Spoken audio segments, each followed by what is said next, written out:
Welcome everybody, a very warm welcome to London's historic Guildhall. We were here just a few weeks ago for the final press conference between Anthony Joshua and Daniel Dubois, and we're back today for the heavyweights again. This though is for the rematch. Alexander Usyk against Tyson Fury. They do it again on December the 21st in Riyadh after a sensational fight back in May, which of course saw Usyk come out on the right side of the decision. We've got the press conference split into two, the undercard first. Most of the undercard fighters are here, not all, and then we'll have a little break and then we'll go into the main event. And joining me for it is Matt Macklin and Fabio Wardley. Hello. Fresh from a sensational performance in his last fight against Fraser Clark, and I kind of felt like you might sneak onto the undercard for this one, to be honest. I mean, you could always, for the press conference for the undercard, just go up there and sit down anyway, even though there's not a place name for you. But it must have been a great couple of weeks. Let's get straight to this main event. You know them both well. You sparred with both of them. We worked together before the original fight, actually. I mean, it was an amazing fight, wasn't it? It really, really delivered on the night. Yeah. I think that's one of the ones. It's with a fight of this magnitude, fight of this stature, when they finally come around, because it was one we was waiting for so long, and then it came, and then we were like, is it going to live up to our expectations, what we want from it? And it over-delivered. It gave us every moment, every clickbaity thing to look at, every clip, all of it. So, let's hopefully we get another second batch of that. And Matt, it was such a good fight to watch, and it toed and froed, and that was what made it so good. The momentum shifted a number of times, and Fury since has come out and basically said that he feels the issue that he had was that he had Usyk where he wanted him, and he let him off the hook.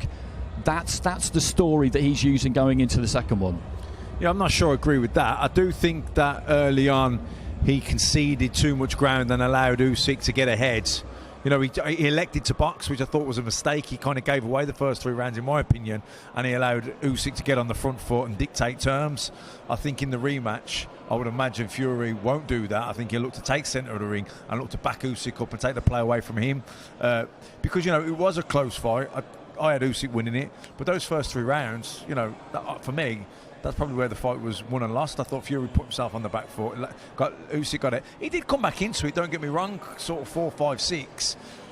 But then, you know, that probably took a lot out of him to get those rounds. And then Usyk, you know, kind of turned it again. And by round 9, I think it was when he dropped him. You know, like Usyk's used to fighting at that pace in them type of fights. That really, I don't know, I thought he played into Usyk's hands a little bit with those tactics.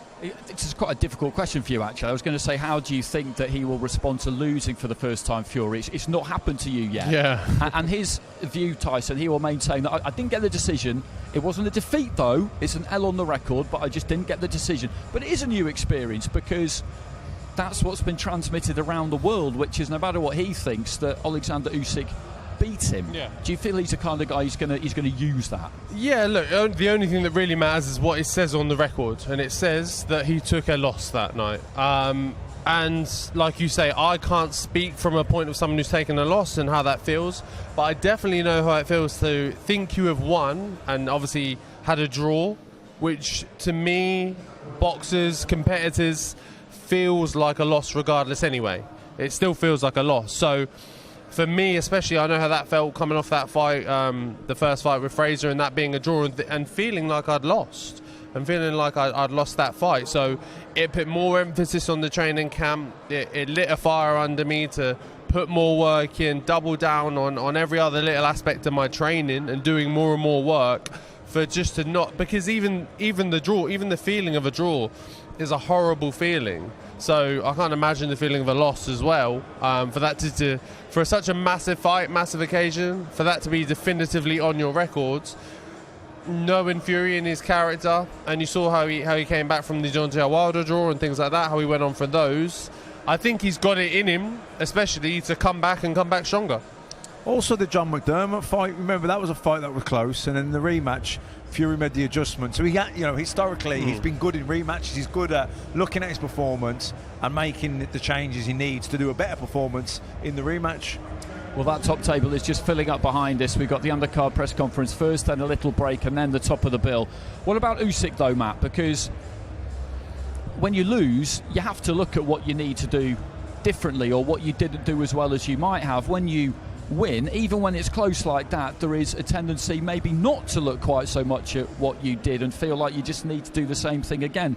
They're not exactly a team who aren't going to analyse a performance just because they won, but at the same time, mentally for Usyk, it's maybe not quite as straightforward as people think, because you did win the first one, but you've still got to look to try and improve. Yeah, well, the onus is on Fury to make the adjustments, because what Usyk did worked for him.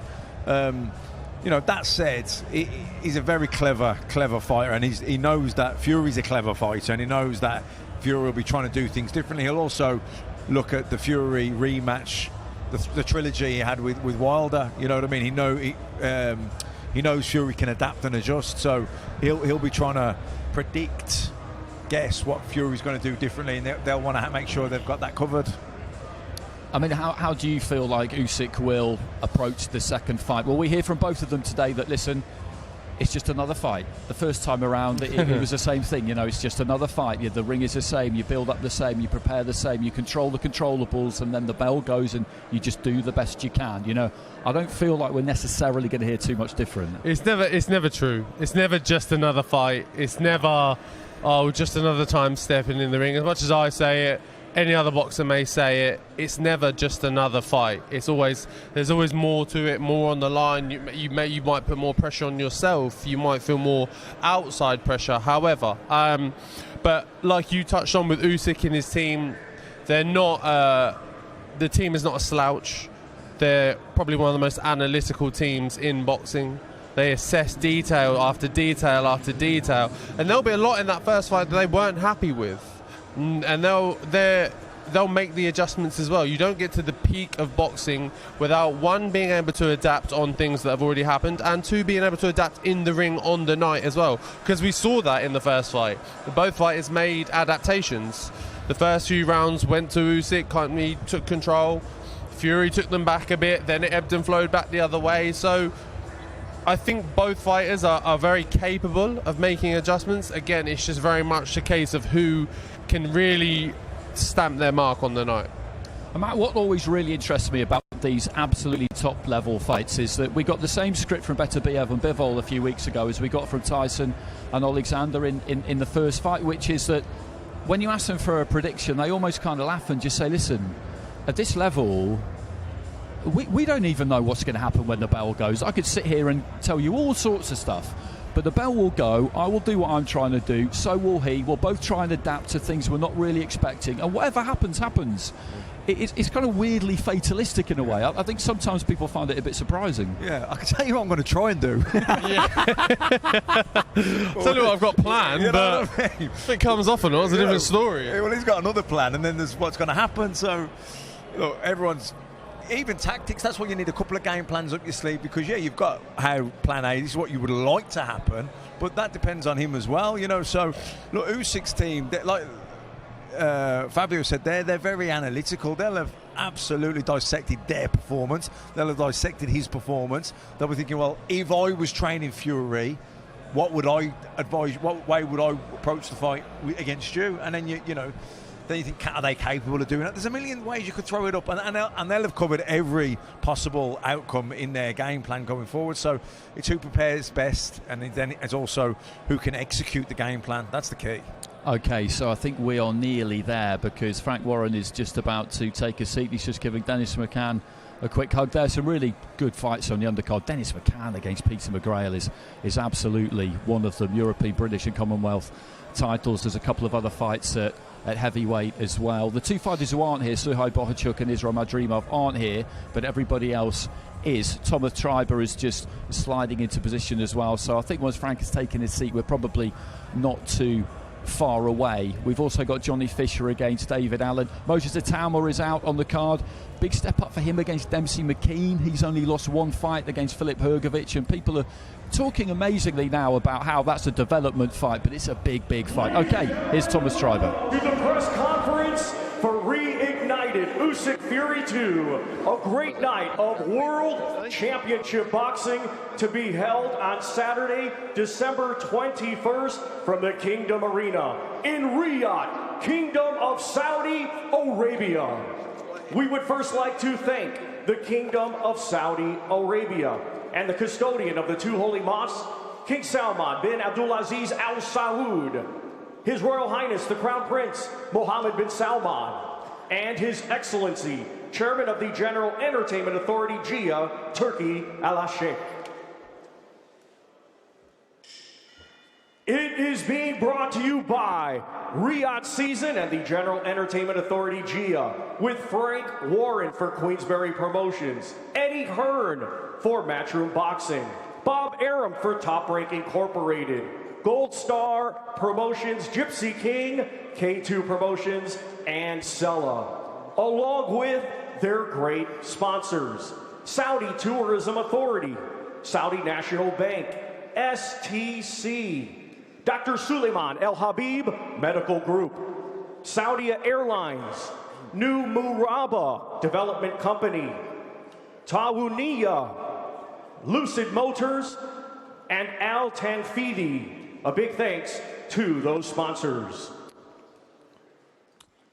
This great event will be shown in the UK and worldwide on DAZN, and also in the UK on TNT Sports Box Office. Let's now welcome our Part 1 press conference participants, beginning with Lightning Lee McGregor, Isaac Westgate Warrior Lowe, Peter McGrail, Dennis the Menace McCann, Dave the White Rhino Allen, Johnny the Romford Bull Fisher, Dempsey the Tower McKean, Moses Etauma, International Boxing Hall of Fame promoter Frank Warren of Queensberry Promotions, Mr. Eddie Hearn of Matchroom Boxing. And now, here is your host, Mr. Dev Sani. Wow, thank you, Thomas Treiber. Let's hear it for Thomas Treiber. That voice from the soles of his boots, so good. Okay, well, welcome, ladies and gentlemen, welcome wherever you are joining us around the world. It's great to be back here in Guildhall in the City of London. Those of you who are here, those of you that will remember, we were here for the Joshua Dubois press conference. What a fight, what a night that turned out to be. And we're only a couple of weeks removed from an iconic night in Riyadh. Artur Beterbiev became the undisputed world light heavyweight champion. This is just the kind of history being made by Riyadh Season. That was a night, that was a fight that caused drama, that caused action, and that caused plenty of debate. And it also served as a bit of a reminder as to what Riyadh Season is delivering. At the highest level of the sport, it's about the best versus the best. And that's what today is about. Today we formally launch another iconic event, December 21st, Usyk versus Fury 2. This is very much the best versus the best. Back in May, Alexander Usyk and Tyson Fury, they finally met. They met in a ring of fire to decide the first undisputed world heavyweight champion of the century. On December 21st, that ring of fire is reignited. Alexander Usyk gets the opportunity to rubber stamp his legacy, to do once again what he's already done. Tyson Fury gets the opportunity at redemption, and also to become a three-time world heavyweight champion. And thankfully, all of us get the opportunity to just watch it unfold. December 21st. Have a look at this top table here as well. I mean, it's what we expect from these Riyadh Season events. It's just banger after banger. So many fantastic undercard fights. Fighters with points to prove, statements to make, and some fighters who may well be the future of this sport. I want to open up by bringing in Hall of Fame boxing promoter Frank Warren. Frank will speak about the main event in the part 2, but the undercard, you're sat next to what many are calling the future of the division. It's a brilliant undercard. Talk to us about it. Well, it is, as you say, it's a brilliant undercard, and we've got the WBO World Youth Champion in Moses, who's done everything, and I mean everything that's been asked of him up to as yet. One of the most exciting young fighters I've ever been involved with, still a teenager. And this is a big step up for him, a massive step up. You know, his last fight, he stopped walking 2 rounds, and with Dempsey, he lost to Hrgovic, I think it was the last fight, over 12 rounds. And we all see Hrgovic in his last loss, or his first loss, I should say, against Daniel Dubois, which was for the interim world title. And you see how dangerous Hrgovic was, but he went 12 rounds. We got to the 12th round with him. So this is a big step up for Moses. But we got confidence in him, we believe in him, and we believe that he, in time, will be the future of heavyweight boxing. Thank you, Frank. Let's bring in Eddie Hearn. Eddie, this, again, the sort of undercard that we expect from these Riyadh season events. Plenty of interest from your side as well, with, of course, Peter McGrail taking on Dennis McCann and Johnny Fisher against Dave Allen. So much to talk about. Talk to us about it. Thanks, Dev. Yeah, I mean, I think that even if we had no fighters on this card, we'd be there, because what we saw first time around was just one of the best fights I've ever seen live between Tyson Fury and Alexander Usyk. Really blessed and thankful to be given opportunities for our fighters on this card. And when you look at the 3 Matchroom guys on the card, I mean, Not Here Today, for me, is one of the best fights in the 154-pound division. Israel Madrimov against Sergey Bokacic, 2 guys that could have got the nod in their last fight against Terence Crawford and Virgil Ortiz, jumped straight in with each other. It's an incredible matchup.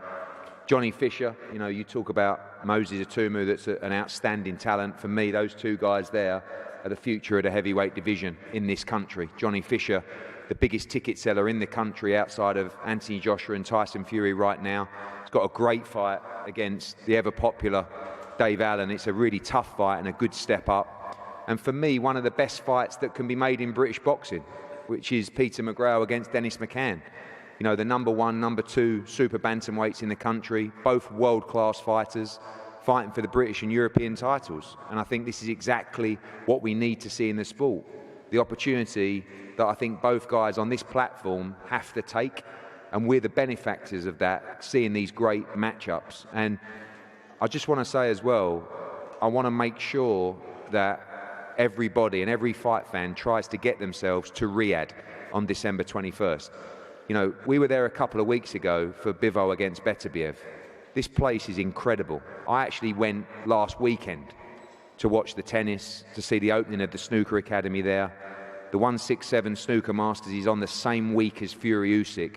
When people talk about the lack of you know, the atmosphere in Riyadh, if you would have seen the tennis last week, if you would have seen the snooker, if you would have seen Fury Usyk, the atmosphere is brilliant. And last time for Fury Usyk, the weigh-in, the press conference, the fight was electric. So we're all going to be working hard with Queensberry and Gold Star to make sure that it's accessible for UK fight fans. Johnny Fisher's going to be bringing out a huge army just on his own. But honestly, you have to come and experience this place. It's incredible. There's so much happening there. And let's create a night to remember for what is, I think, the biggest night of boxing in 2024 on December 21st. Thank you very much, Eddie. Let's start speaking to the fighters. Lee McGregor against Isaac Lowe in the featherweight division. This is a fight that has been bubbling away. It's been on, it's been off, but now it's very much on. And I'd like to start with Lee McGregor here. And Lee, I heard you talk about this is the sort of night that you live for. This is everything, right? Huge stage, chance to finally put this rivalry with Isaac Lowe to bed. Yeah, no, for sure, Dev. As you say, it's been bubbling for a long time. We were due to fight in December last year. Unfortunately, Al got injured. We rescheduled the date for early this year. For whatever reason, the fight never happened. Fortunately for the both of us, it's landed on this huge event, one of the biggest events that the world is going to see. So I'm just absolutely buzzing and ready to make a statement. I watched your kind of digital face-off with Isaac Lowe from last year when this fight was first scheduled. All seemed pretty friendly, pretty amicable. And then I checked Twitter, and more recently there's things about Isaac Lowe saying he's going to put you to sleep and retire you. What's happened? What's gone wrong, Lee? I don't know, honestly. This is what I mean. You don't know what you're getting with Isaac. So we'll see. December the 21st, the talking stops. It's just me and him in the ring. There's no entourage. There's no Tyson. There's nobody. It's just me and Isaac, and the best man will win. And I firmly believe that'll be me. Well, let's bring in the Westgate Warrior, Isaac Lowe. How do we do, people? We're doing well, I'm doing well, I think the people are doing well, and we'll be doing very well when we see you on December 21st against Lee McGregor. It's a fight that you have wanted for some time. Tell us your thoughts heading into it. Yeah, like Lisa just said there, it's been coming off for 12 months now, and we're finally going to settle the dust on December the 21st. I'm looking forward to it. It's a fight what we picked. We got a few names got mentioned to Spencer, and we picked on. We wanted Lee. We wanted Lee from last year with him pulling out. Obviously, he had an injury problem, but it's been 12 months in the making now, and I think I need to make a big statement in this fight, and I think Lee's the right person to do it again. So, yeah, just make sure you don't have no more injuries and just turn up on December the 21st. Don't you worry.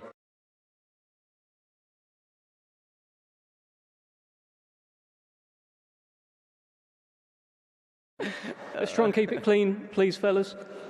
Isaac, let me just ask you this. There was a comment from Lee McGregor, again on Twitter, where he talked about, if you want me to beat you up on your mate's undercard, I will gladly beat you up on that. That's, I guess, what he has the opportunity to do, but you've got to make sure that doesn't happen. Yeah, if he beats me up, he beats me up. I'm going to try and beat him up. So the good thing is we're going to go on. The winner of this fight is the fans.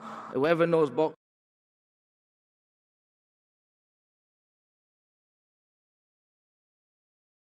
The good thing is we're going to get paid for it. I'm going to go back home to our family safe and well. And that's the most important thing. But there's only one win and there's only one outcome of this fight. And it goes however I want to go. Outbox him, stop him. So depends what mood I'm in. Well, OK, apologies again for the language. Sorry, ladies and gentlemen, anyone offended by a few stray words here and there. Lee McGregor, let me just get the final word from you on this fight. How's it going to go? What's going to happen? What's the plan December 21st? Well, do you know what? Isaac has proved himself. He's proved that he is a good fighter. You know, he's only lost at the top level twice. Both world champions, Nick Ball and Lopez. So I do feel like I'm going to go in here and make a statement and win this well and convincingly, however it may be. Just don't take a backward step now when it comes to it. Don't back off. Stand and fight. Well, this is the thing, Dave. I can win this fight any way I want. You know, people forget my amateur background. I've fought for GB. I've travelled the world. People in boxing know how good I really am.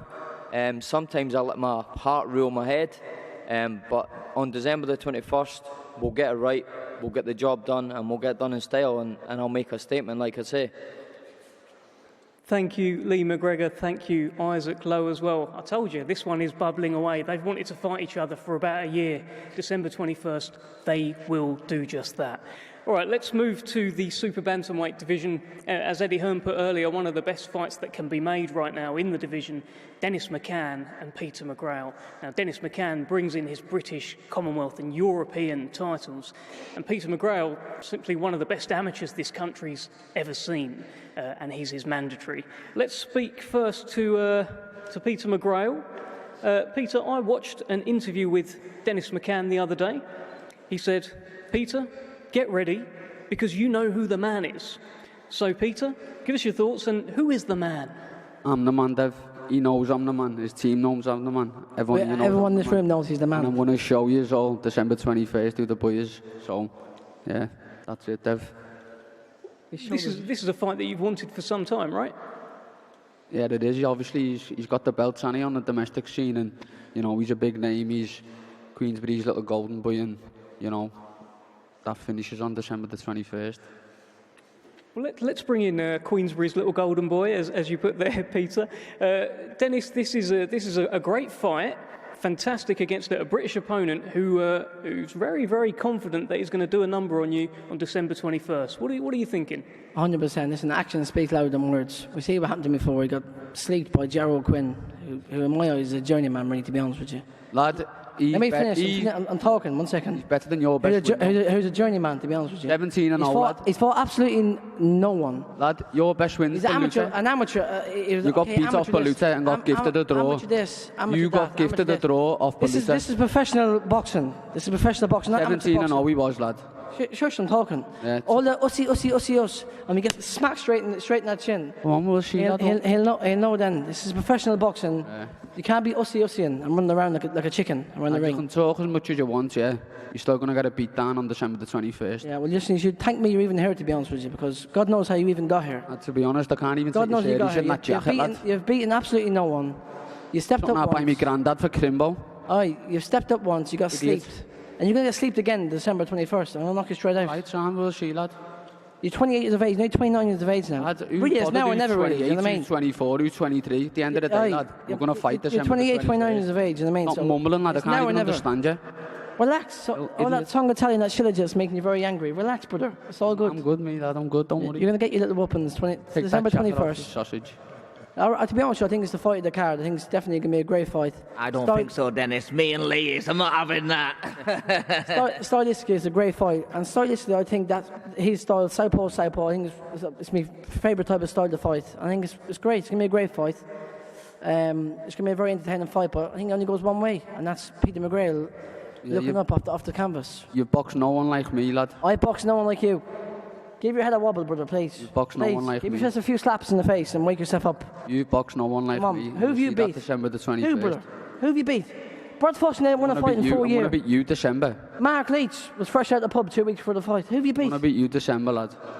Okay, fellas. You beat lad Baluta. You got gifted a win. You got gifted a draw. I know you knocked Baluta barely survived the 12 rounds. You got gifted a draw, and then you couldn't even get him out of there. Put me in with Baluta, lad. He wouldn't last a few rounds. You're fighting for my belt. Your belt. You can bring that.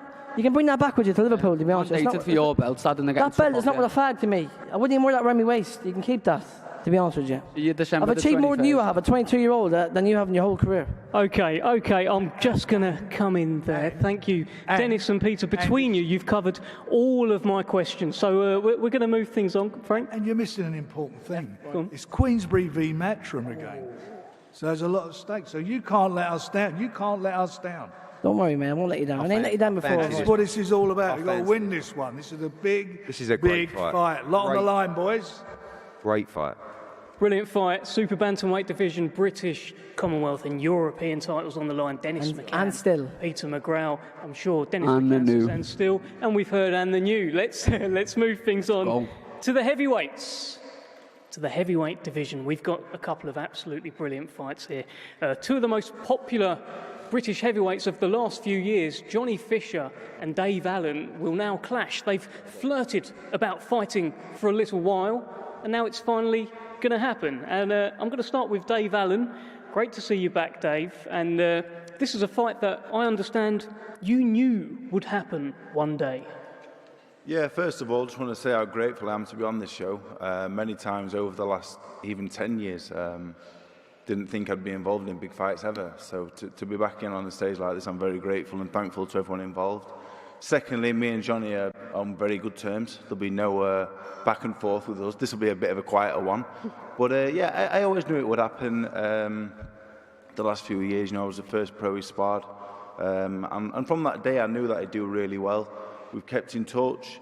And, the last 12, 18 months, he started to improve, get some good wins. And the trajectory that he was on, and the trajectory that I've been on, I knew that we'd meet somewhere in the middle. So it's a fight I wouldn't have taken if I didn't think I could win. It depends how good Johnny Fisher is. Being completely honest, if he is really, really, really good, I'm probably in trouble. But if he's not, I'm just the guy to beat him. So I'm looking forward to it, and may the best man win. Well, let's bring in the Romford Bull, Johnny Fisher. Great to see you. If you're really, really, really, really good, Dave Allen's in trouble. So how good are you? Well, first of all, good afternoon, everyone. It's an honour and a privilege to be here, and these are the nights you dream of as a kid to be on shows like this. So I'm very thankful as well as Dave is. And I don't know if I'm really good, but I'm all right, and I can punch, and I train hard, and I'm fit, and I'm strong.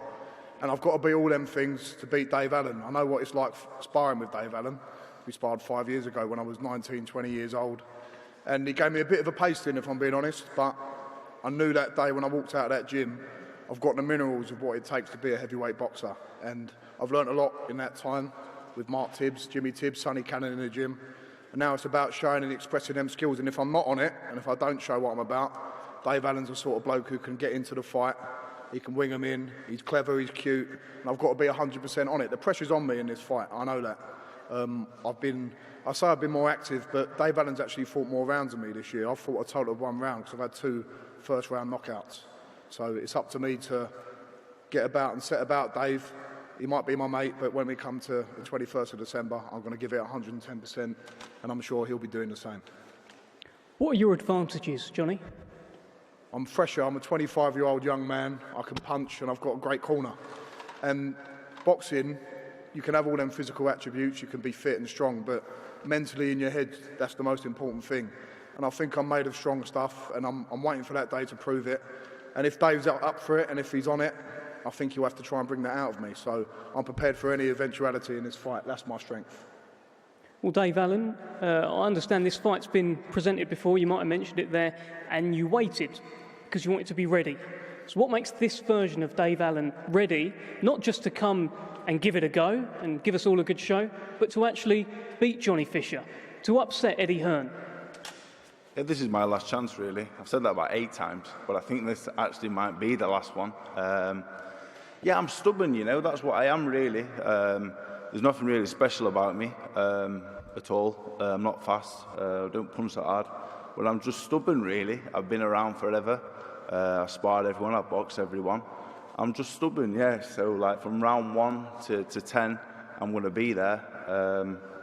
So, yeah, as I said before, like, it really depends on how good he is. If he's the real deal, like I said, I'm in trouble. If he's not, I will beat him. I've proven that in the past. And, of course, it is my last chance. I've been guilty in the past of probably not putting 100% in, but I know this is the one. It's like when I boxed David Price. You know, I was the young kid coming through, and you know, and now I guess I'm in the last chance saloon. And realistically, really, this was the most winnable fight out of all of the fights I could have had.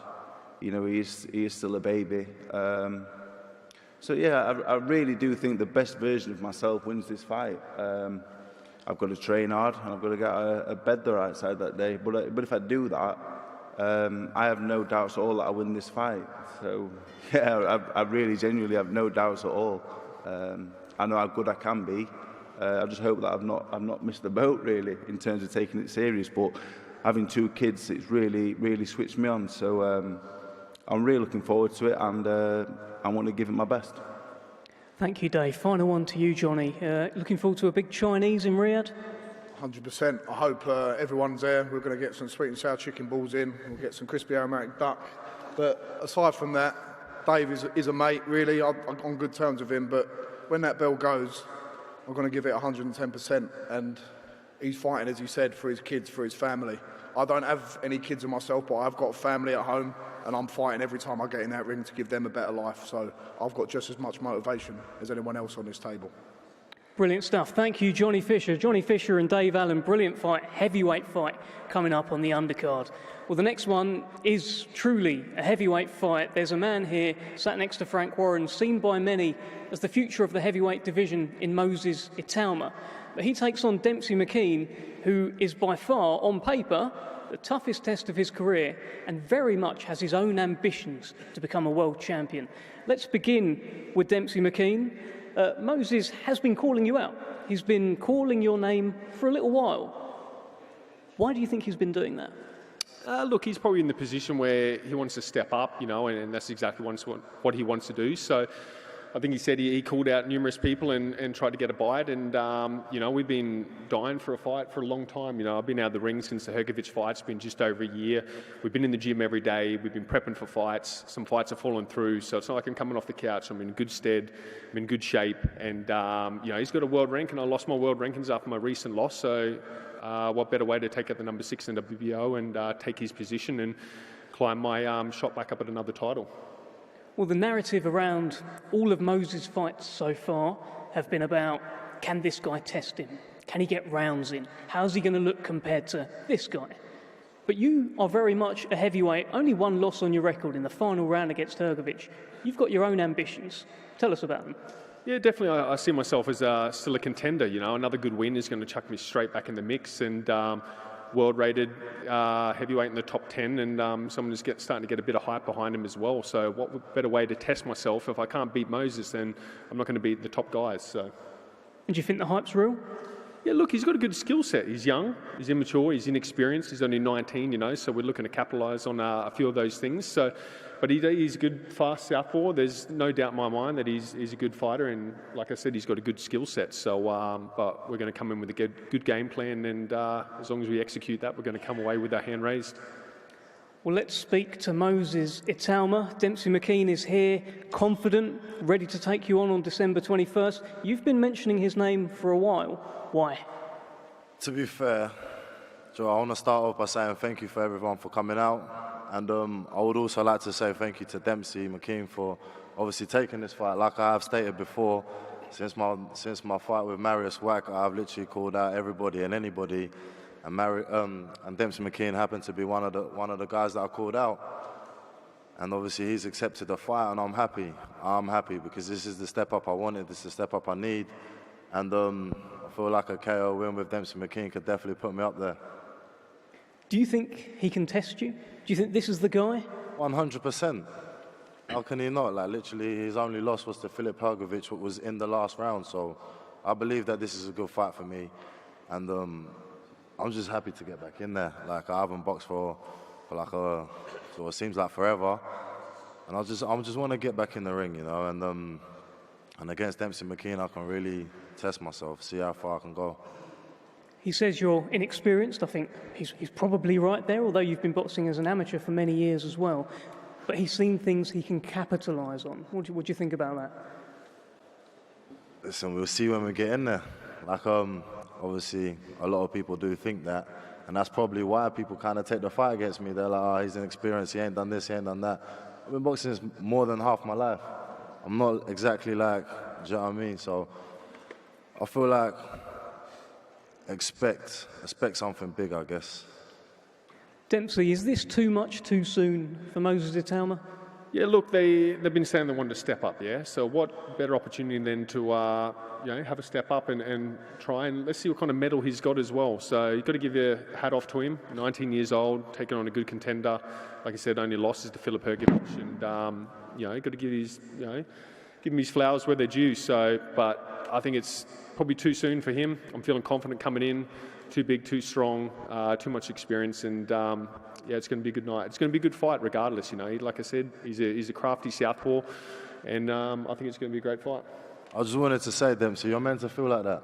You are meant to feel like that. Listen, I don't want to fight you if you think that you're going to get in there and you're going to lose. I want you to have that attitude of, I'm going to go in there and I'm going to win. Of course, I'm not here like majority of the other opponents, just happy to come in, collect a paycheck, you know. I'm coming in with a full camp under my belt, good condition, training specifically for you as well. Good. And that's only going to bring the best out of us, and we can obviously display that for the fans. Listen, I'm excited. I'm excited to share the ring. Get it on. I'm excited too. Thank you, Dempsey. Moses, just a final one to yourself. I can't ignore that you are sat next to Johnny Fisher. Both of you are seen really as the future of British heavyweight boxing and beyond. I saw you do an interview the other day saying, why would he fight a 19-year-old who could potentially end his career? Tell us more about that, and how does it feel to be sat next to the wrong I kind of feel like you've not done this on purpose, because he is Eddie's man, and it was like, you know what, let's sit him next to Moses Italma. Listen, I think Johnny Fisher's improved since he's turned pro. Listen, I don't hate the man. Obviously, I've sparred him before. Obviously, me and Johnny have had a few conversations. Listen, I don't hate the man, but I feel like, listen, the fight will always be there on the table if you ever want it. And one day, we'll have it.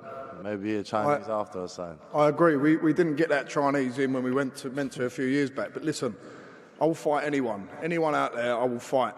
What they've got to realise is my value, what I bring to the table. But listen, I think I'm not a Man City, I'm not an AC Milan, I'm not a Liverpool, but I am a cold night away in Stoke. And to beat me, you've got to pull your socks up and put your shin pads on to beat me. But listen, Moses Italma, a great talent. I've got so much respect for him, and that is a massive fight for the British public down the line, and I think that can happen. Presumably you agree, Moses. Big fight. 100%. Honestly. What are you ordering from the Chinese, though, if we go after? What's your order? Oh, we'll see when we get there. All right, lovely. Fantastic stuff. Thank you very much. Thank you to everyone at this top table. That concludes part one of today's two-part press conference. We're going to get some face-offs now down the front. Thank you. So that concludes the Undercard press conference. I think we'll have a few face-offs between the fighters, but let's get stuck into a bit of heavyweight chat, given that was concluded by a conversation between Moses Italma and Johnny Fisher. Fabio, firstly, that fight that Moses Italma has got against Dempsey McKean, I really like that fight because we all rate Italma highly.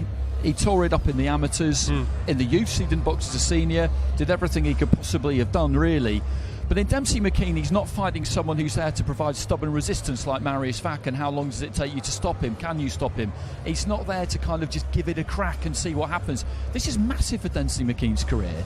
He's got one defeat against Filip Hrgovic, and he can't afford to lose again. Certainly not against a 19-year-old, no matter how good we might think he's going to be. Yeah, that's the thing, isn't it? It's that funny thing of the age. It's not against a 19-year-old. If you're saying, like, I'm the bigger, stronger, more experienced man, I've got my man strength, I've been in the game longer, professional game longer, I've had the bigger, harder fights, you can't lose to a 19-year-old, no matter how skilled we all say he is, or how great we all say he can be, or what he can achieve.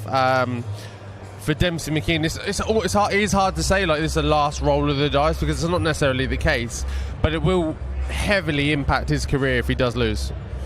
Johnny Nelson joins us for this interim period between the press conferences, and Johnny, Moses Italma, as I said, he's done everything that's been asked of him so far. I think he's been moved well, matched really well, no senior amateur experience. Pros is what you always say, but is there a chance that we're all getting a bit carried away with him because he's a Brit, or are you convinced by what you've seen? I think we're always looking for the next heavyweight Hulk coming through. This young man here, he gets the accolade as well. We're excited to see who's going to step into the shoes of AJ and carry a nation moving forward. Moses is a young man that loves to fight. He's a great learner. I can remember when he was talking about sparring with the likes of Anthony Joshua and being in the gym with him, and many people like that, and he learns off each fight. He's not just about what you're doing in the ring, it's about how they prepare in the ring, how their attitude walking around. And so I like him because he's enthusiastic and he's still young. I like him because he's naive and still wants to learn. I like him because the kid can fight. We just don't know how good he can fight yet until these times fights like he's come and tell us something else about how good he is or isn't. So facing off now, we've got Isaac Lowe and Lee McGregor. This was an interesting one up on the top table. It's been brewing for a while, this fight. Isaac Lowe had a decent win back in May on Tyson Fury's undercard. McGregor, who was a European, British and Commonwealth champion of bantamweight, boxed for an IBO world title that went wrong that night. He's been rebuilding since, but that is a fight definitely with some spice, as is this one. That's Peter McGrail there on the right hand side, making his way to the middle. Dennis McCann will come and join him. McCann, European, British and Commonwealth champion at super bantamweight. He turned pro young from the travelling community, so has been boxing a really long time. Good amateur, no senior experience. McGrail, all the senior experience you could want, Matt. A really, really good amateur McGrail. He doesn't quite get the credits. It didn't happen for him in the Olympics, but a couple of medals at World Championships, European Championships. And this is a brilliant fight for him particularly because he's lost by knockout once. He needs to get past that, and he can jump the queue a bit here by beating McGann and taking those belts. That's his plan, and he feels like he's ready because of all that amateur experience. Yeah, it's an interesting fight, this, because they're both really well schooled. But McCann turned pro young, didn't he, 18, and has really sort of paid his dues as a professional, picking up titles, picking up that experience, picking up that seasoning, where McGrail's turned pro later, but he's got an extensive amateur career and pedigree behind him. So it's kind of like the guy who's come through the amateur system against the guy who's been, come through the pro system. So it's a good fight. Both really confident. A little bit of needle there as well. So I've got to say that's probably, by the main event, I'm probably looking forward to that fight as much as any of them. It's a terrific fight, it really is. Dave Allen making his way to the centre. Johnny Fisher will join him. Fabian, what do you make of Johnny Fisher? Because he's a level-headed guy. He's got great support. He's been moved well, I think. He's got a really good experienced corner with the Tibbs. But again, we don't really know, do we? Quite yet. I think that's the thing. I think obviously it was set up very nicely for him and Moses to be sat next to each other. But that is the comparison at that level of them two, because they are the next two coming through really to make their way through the division. And when you compare their resumes and you compare their careers and then you compare the people they've fought and stuff, you look at the trajectory and you see Moses picking massive names and no discredit to Johnny whatsoever. Whoever he's put in front of him, he's absolutely cleaned them out. But there is a gap difference in the choice of opponent. And I think at some point we do need to see Johnny really step up, almost take a chance, take a risk, throw himself in there in a 50-50, maybe even something 60-40, something a bit closer to the mark, and really see what he's made of. So Moses Atama and Dempsey McKean, we chatted about this one already. In terms of Johnny Fisher and Moses Atama, have you sparred both of these two? Either of these two? I've sparred Johnny countless times. Moses I haven't actually sparred because we're all very particular in our sparring, and he's a southpaw, and I haven't had a southpaw come up as yet. Obviously my last two fights have been Fraser Clark, so there's been no need for southpaw sparring as of yet. But we all are obviously stable mates. We're all in that Ben Davison gym. Me, Moses, AJ, Jamie TKV, the lot of us. So we all mix and mash and get in there together. But I haven't sparred him just as of yet. Matt, I like listening to Moses Atama up on the top table because he's got this kind of sleepy shark Mike Tyson vibe. Sometimes you see Tyson at a press conference, he'd have his hoodie inside out, he'd be leaning on his hands, practically asleep almost. Then someone would say something to wake him up and those kind of hooded eyes would just flick open and you'd immediately just think, oh no, this guy's just said the wrong thing. He's laid back, isn't he, Moses? But there's an air of menace about him. Yeah, very laid back. He speaks well.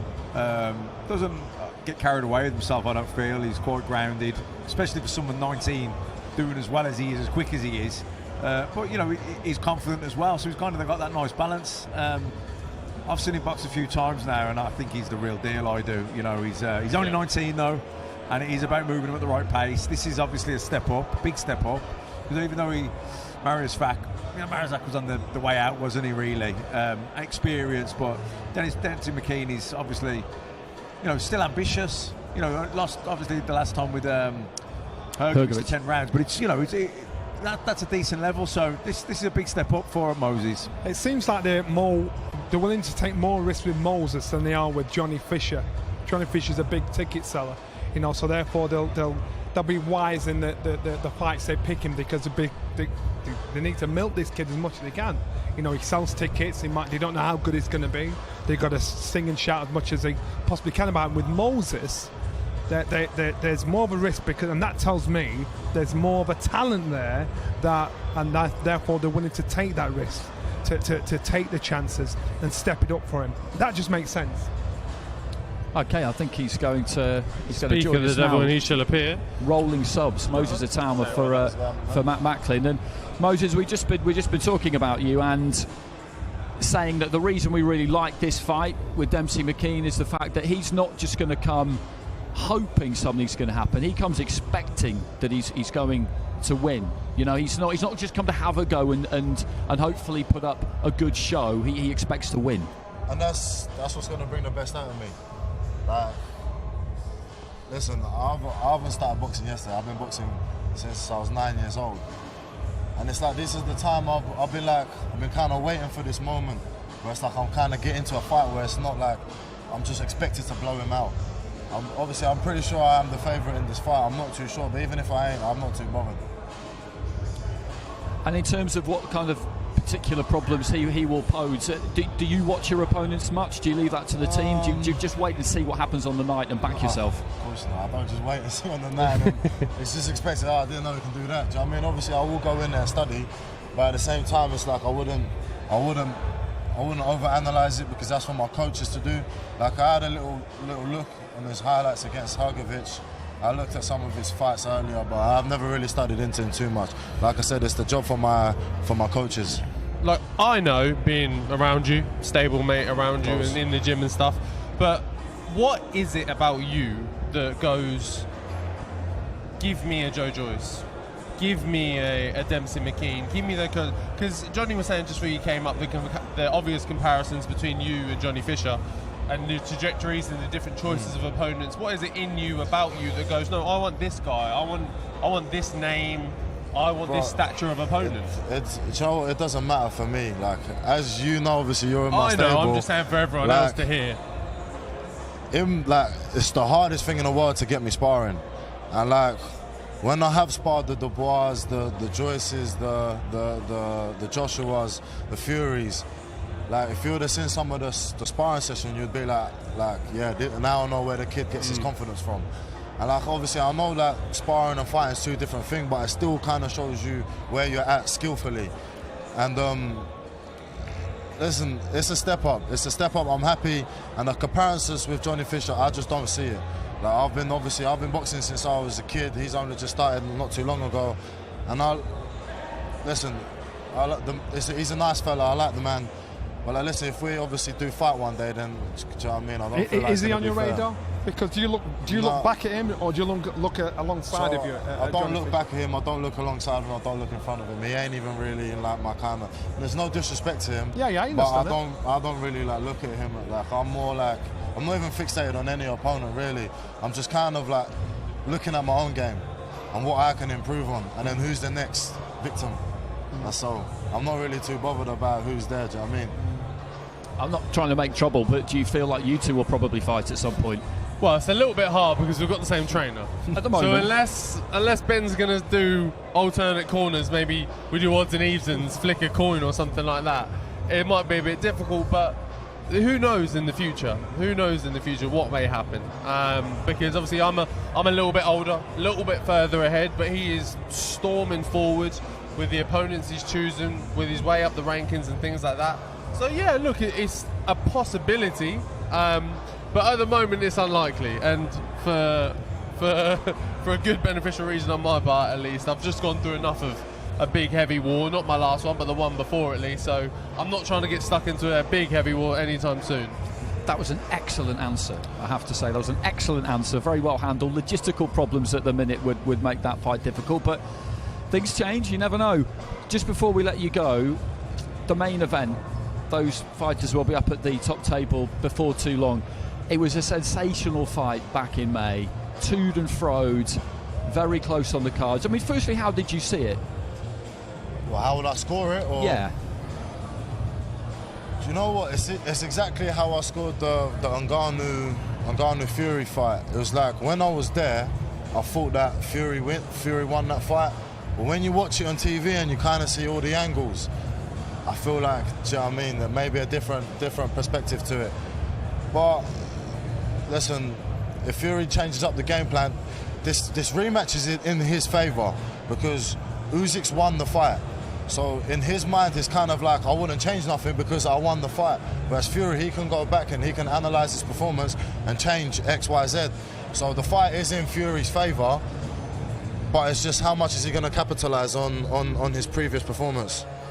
When you look at the level of boxing that was going on in there, the standard that they both provided, how far away from it did you feel that you are currently, or do you feel that you're not? Well, how far am I away from that level? Yeah. I don't think I'm far away at all. Listen, to be fair, me and the lawyers was talking about it today. It's like, when I grew up here, obviously, you got this thing where it's like heavyweights, it's like heavyweight boxing is like one sport. And then you got like all other sports, meaning it's like you haven't got to be too skillful in the heavyweight division to win a world title, as long as you can crack. The thing is with me, I've not always been a heavyweight. When I learned how to box, I was little. Like when we went to the European Championships, I was a light heavyweight. So I kind of got the skill of the little guys. And then it's only when I got to like maybe 14, 15, then I kind of blew up to a heavyweight. But I still got that skill level as a middleweight or whatnot. And I feel like that's what works in my favour. And not only that, I feel like, listen, I don't want to blunt my trumpet, but I feel like I can bang a little bit. I think the big difference is experience. So you'll get guys that'll spar at different levels in their professional career, but they'll be so close in talent, and the only thing they're slacking is experience, because Fighter B could beat Fighter A, but he's only had 3 or 4 fights. So what happens when he gets in against an opponent that's a different shape, a different size, a different kind of fighter? So it's experience that holds fighters back. Because I'm quite sure when you spar with AJ, when you spar with each other, it's competitive. So you wouldn't know there was such a massive level. So it's fight experience that makes all the difference down the line. And how about yourself? Because you've had a huge win against Fraser Clark, and we know that with Riyadh season, the winner stays on and the winner will get another opportunity. And where do you want to go next? Who would you want to fight next if you could choose? Me, I'm obviously waiting for this main event to happen, and then we start having and picking a plan from there. I think is the best route, because we all know how it's going to happen with the belts, and once they fragment and mandatories are called, and I want to be in that prime position to be a mandatory or a final eliminator, a final eliminator or something like that. So it's not a name in particular, it's picking a route, and it's the people that are in my way to my end goal is the plan. And Johnny, with regard to the main event, it was a fantastic fight in May. We expect to have another really good fight again in December. We know that the IBF is now in Daniel Dubois' possession. That doesn't mean that the winner in December couldn't fight him, and then we'd have another fight for Undisputed. That could well happen. But at the same time, we do get the feeling that probably Fury and Usyk are coming towards the end.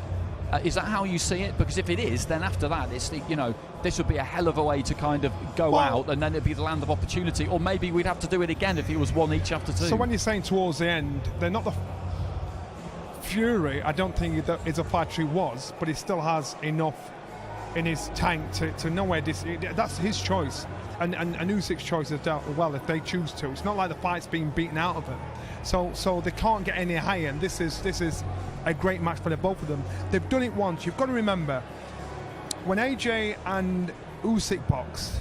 You know, when AJ went into fighting the second time, you say, you know what, you try to outbox him, rough him up, get in there, get all over him. He tried to do that, which I think was AJ's best performance, and Usyk still understood the blueprint. Once he understood he could beat him once, he understood, right then, you've tried to beat me at my game, now I know I've got the speed, I've got the timing, I know how hard you can punch and how fit you are.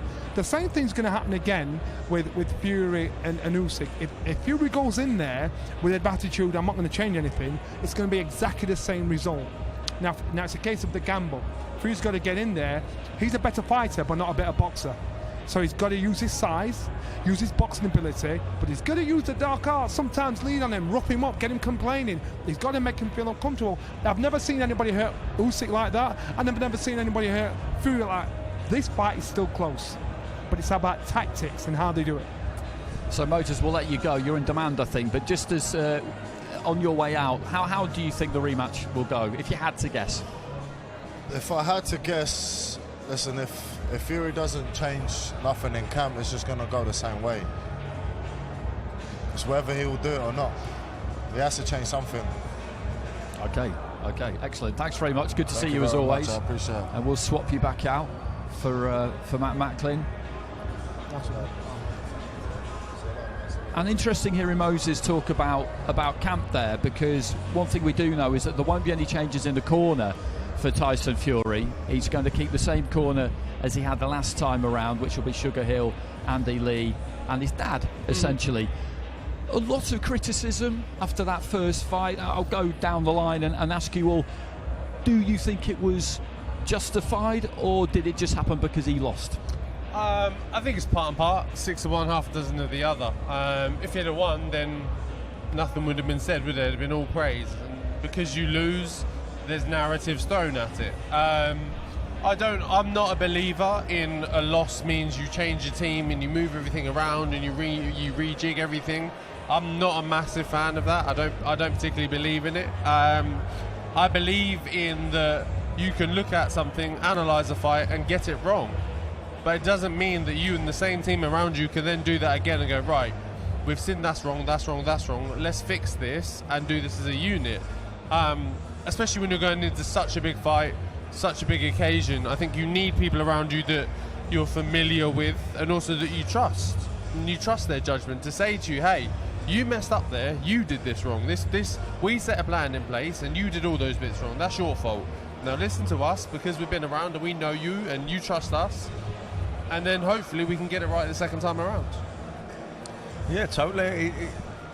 Look, it's whether or not, though, with the characters involved, you can trust them to, in the heat of the battle, in the heat of the moment when it gets chaotic, can they, be quiet? Because, it was chaotic. If you've had a bad round, you don't need loads of different opinions being fired at. You've only got 60 seconds. By the time you get back on the stool, you get your heart rate down. If you get a drink, there's only so much you can take in. And if there's 4 or 5 different people firing different things at you, that's chaotic by anyone's imagination or summary of what happened. No, obviously, of course, you don't have to get rid of people, but you've got to get it right and say, okay, if that happens again, this is how we deal with it as a team.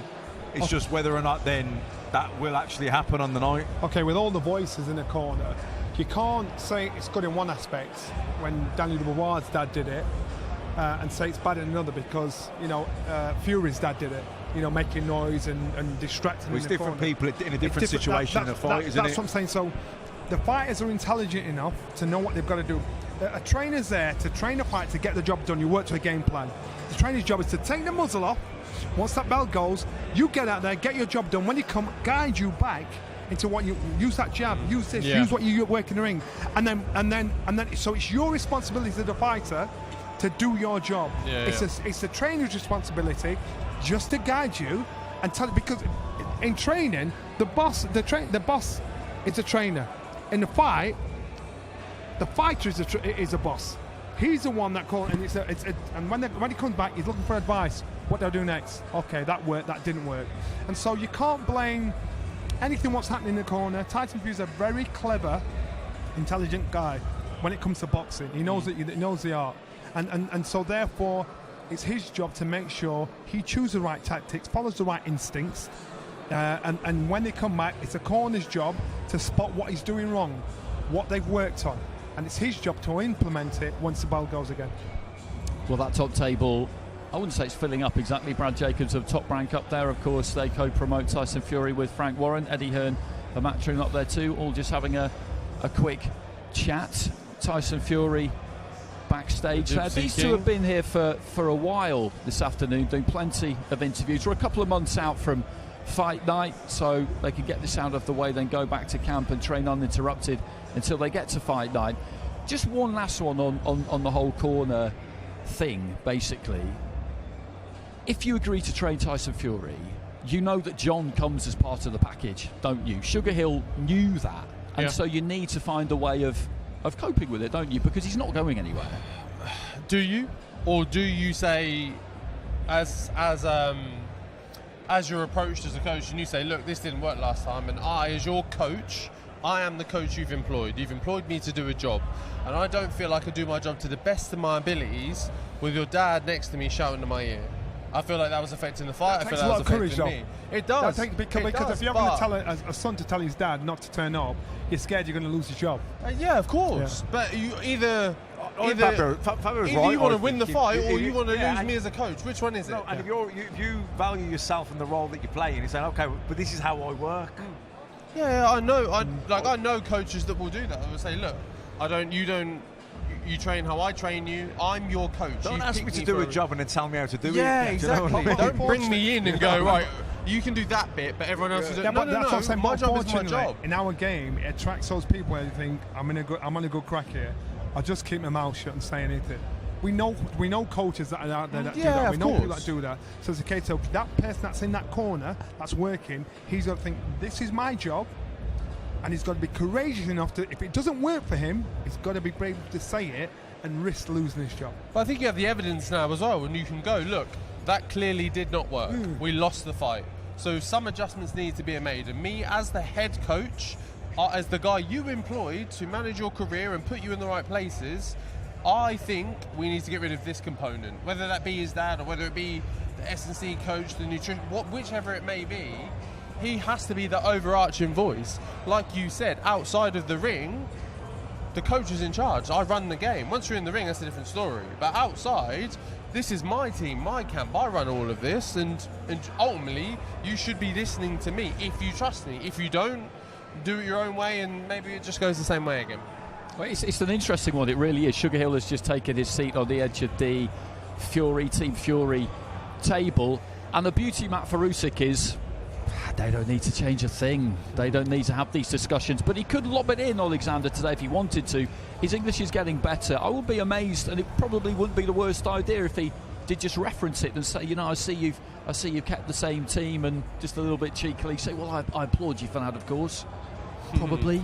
You know, you can poke him a little bit with it. Yeah, look, Usyk, you know, he won the fight, so the onus is on Fury to make the adjustments and change. That said, Usyk will know that Fury is going to make adjustments, so he'll be trying to, you know, make sure they're covered in any eventuality, what way tactically the fight plays out.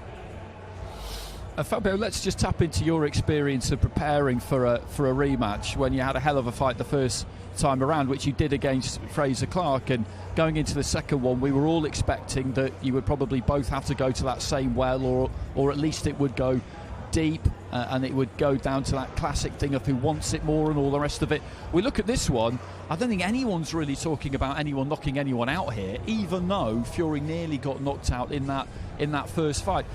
And then look what happened in your second fight. Rematches are difficult, aren't they, for that reason, because you've experienced 12 rounds with the other person, which makes you feel like you know what's going to happen the second time around, but as you turned out, you actually don't know anything, really. It's a funny one. I think rematches especially are a spooky thing in boxing, but especially when you go immediately back into them as well, not maybe a little warm-up, then you go straight back into it. When you're going right back into a rematch, you have a feeling of, oh, I was just here. So I know his distance, I know his jab, I know where he's comfortable, I know where he's uncomfortable, but they've just spent the last 12, 15 odd weeks, however long, training to be different now, or be the same and make some slight adjustments. So it can be a funny one to have to go back into, because you have to plan for him to be the same but also be different, and it's a weird little mix of which side do you lean into more.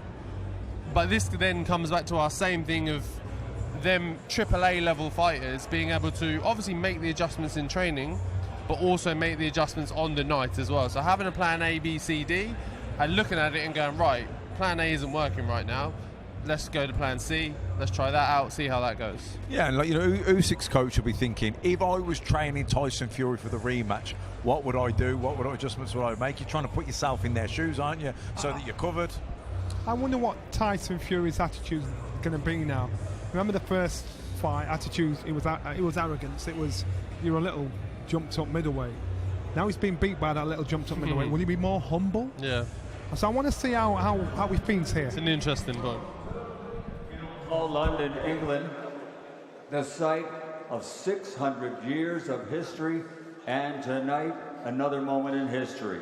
As Riyadh Season and the General Entertainment Authority, with Frank Warren for Queensberry Promotions, Bob Arum's Top Rank Boxing, Gold Star Promotions, Gypsy King, K2 Promotions, and Stella will proudly present on December 21st, the rematch the world has been waiting for. And this is for the universally recognized heavyweight championship of the world.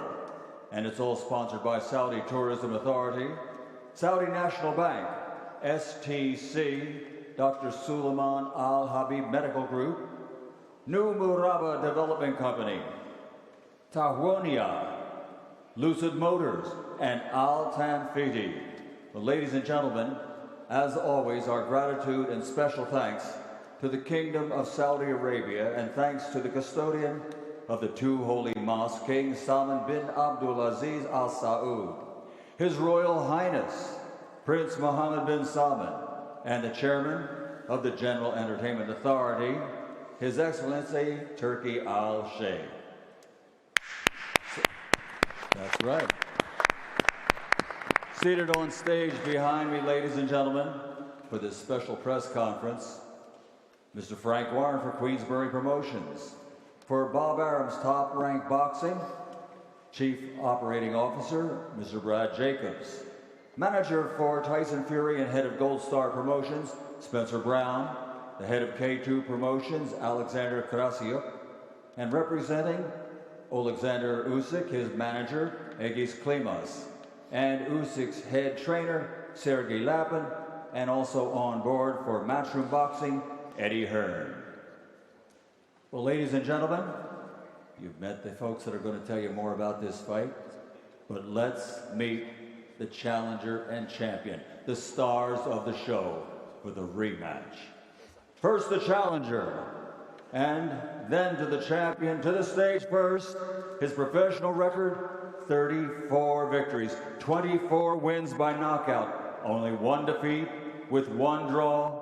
From the United Kingdom, the former lineal and 2-time heavyweight champion of the world, the Gypsy King, Tyson Fury.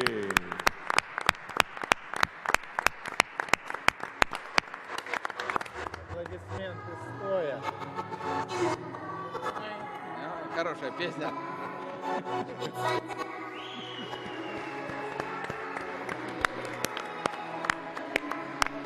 Two-time world champion, the challenger officially for this next one, the Gypsy King, Tyson Fury.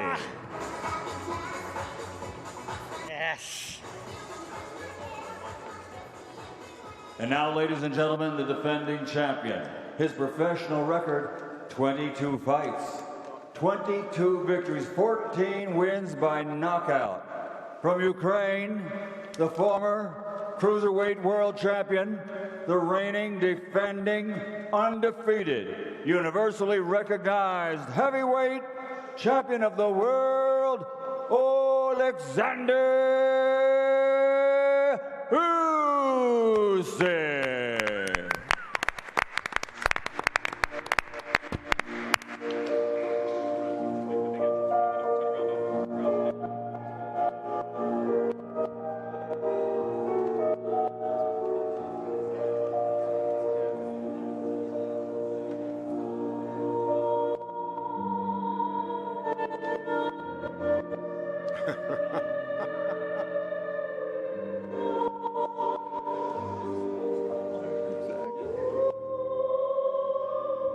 Here he is, the reigning and defending, universally recognized heavyweight world champion, Alexander Usyk. And at this time, ladies and gentlemen, please welcome our host, Mr. Dev Sani. Thank you, Michael Buffer. Let's hear it for Michael Buffer, by the way. Big fight feels when Michael Buffer is in town. We know it's about to go down. Okay, well, let's actually want to start this whole press conference. There's a lot of promoters, managers and trainers up here. I actually want to start by hearing from the challenger heading into December 21st. I want to hear from Tyson Fury. And Tyson, this is the first time in a long time you've been the hunter, not the hunted. First time in a long time you're the underdog, not the favourite. And first time ever you head into a fight with a loss on your record. Tell us what is going on in the mind of the Gypsy King. It's actually been about 4.5 years. Was the Wilder 2 fight last time I was the underdog in these fights. What's going through my mind? I'm just looking forward to a fantastic fight, you know. Last time in May it was a fantastic fight. Alexander won the fight fair and square. Just looking to put on a great fight again, you know. It was very close last time. He got it by a point. A little bit more focus, a little bit more lack of complacency, and I should do the job, what I need to do. You know, it's nothing drastic has to change, a bit more the same, a little bit more focus, like I say, and I will be victorious. Thank you, Tyson. Let's get an opening word from Alexander Usyk. Alexander, you have been undisputed in 2 weight divisions. You have achieved your goal. You have climbed the top of the mountain. What is your motivation heading into this rematch with Tyson Fury on December 21st?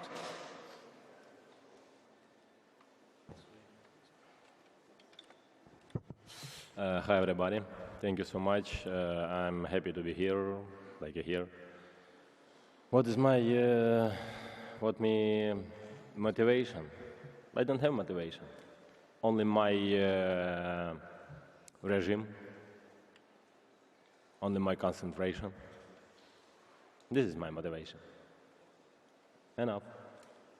Enough for now. Enough for now. We'll be coming back to you, Alexander. We'll be coming back to you as well, Tyson. Let's bring in Hall of Fame boxing promoter Frank Warren. And Frank, we were talking earlier, it's been about a year since this whole Riyadh season thing started with boxing. It's been absolutely incredible. What a fight coming up. What a year it's been.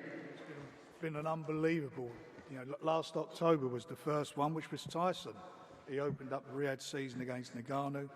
Since then, we've had some brilliant nights. For me, the standout fight was these 2 guys. I mean, it was history.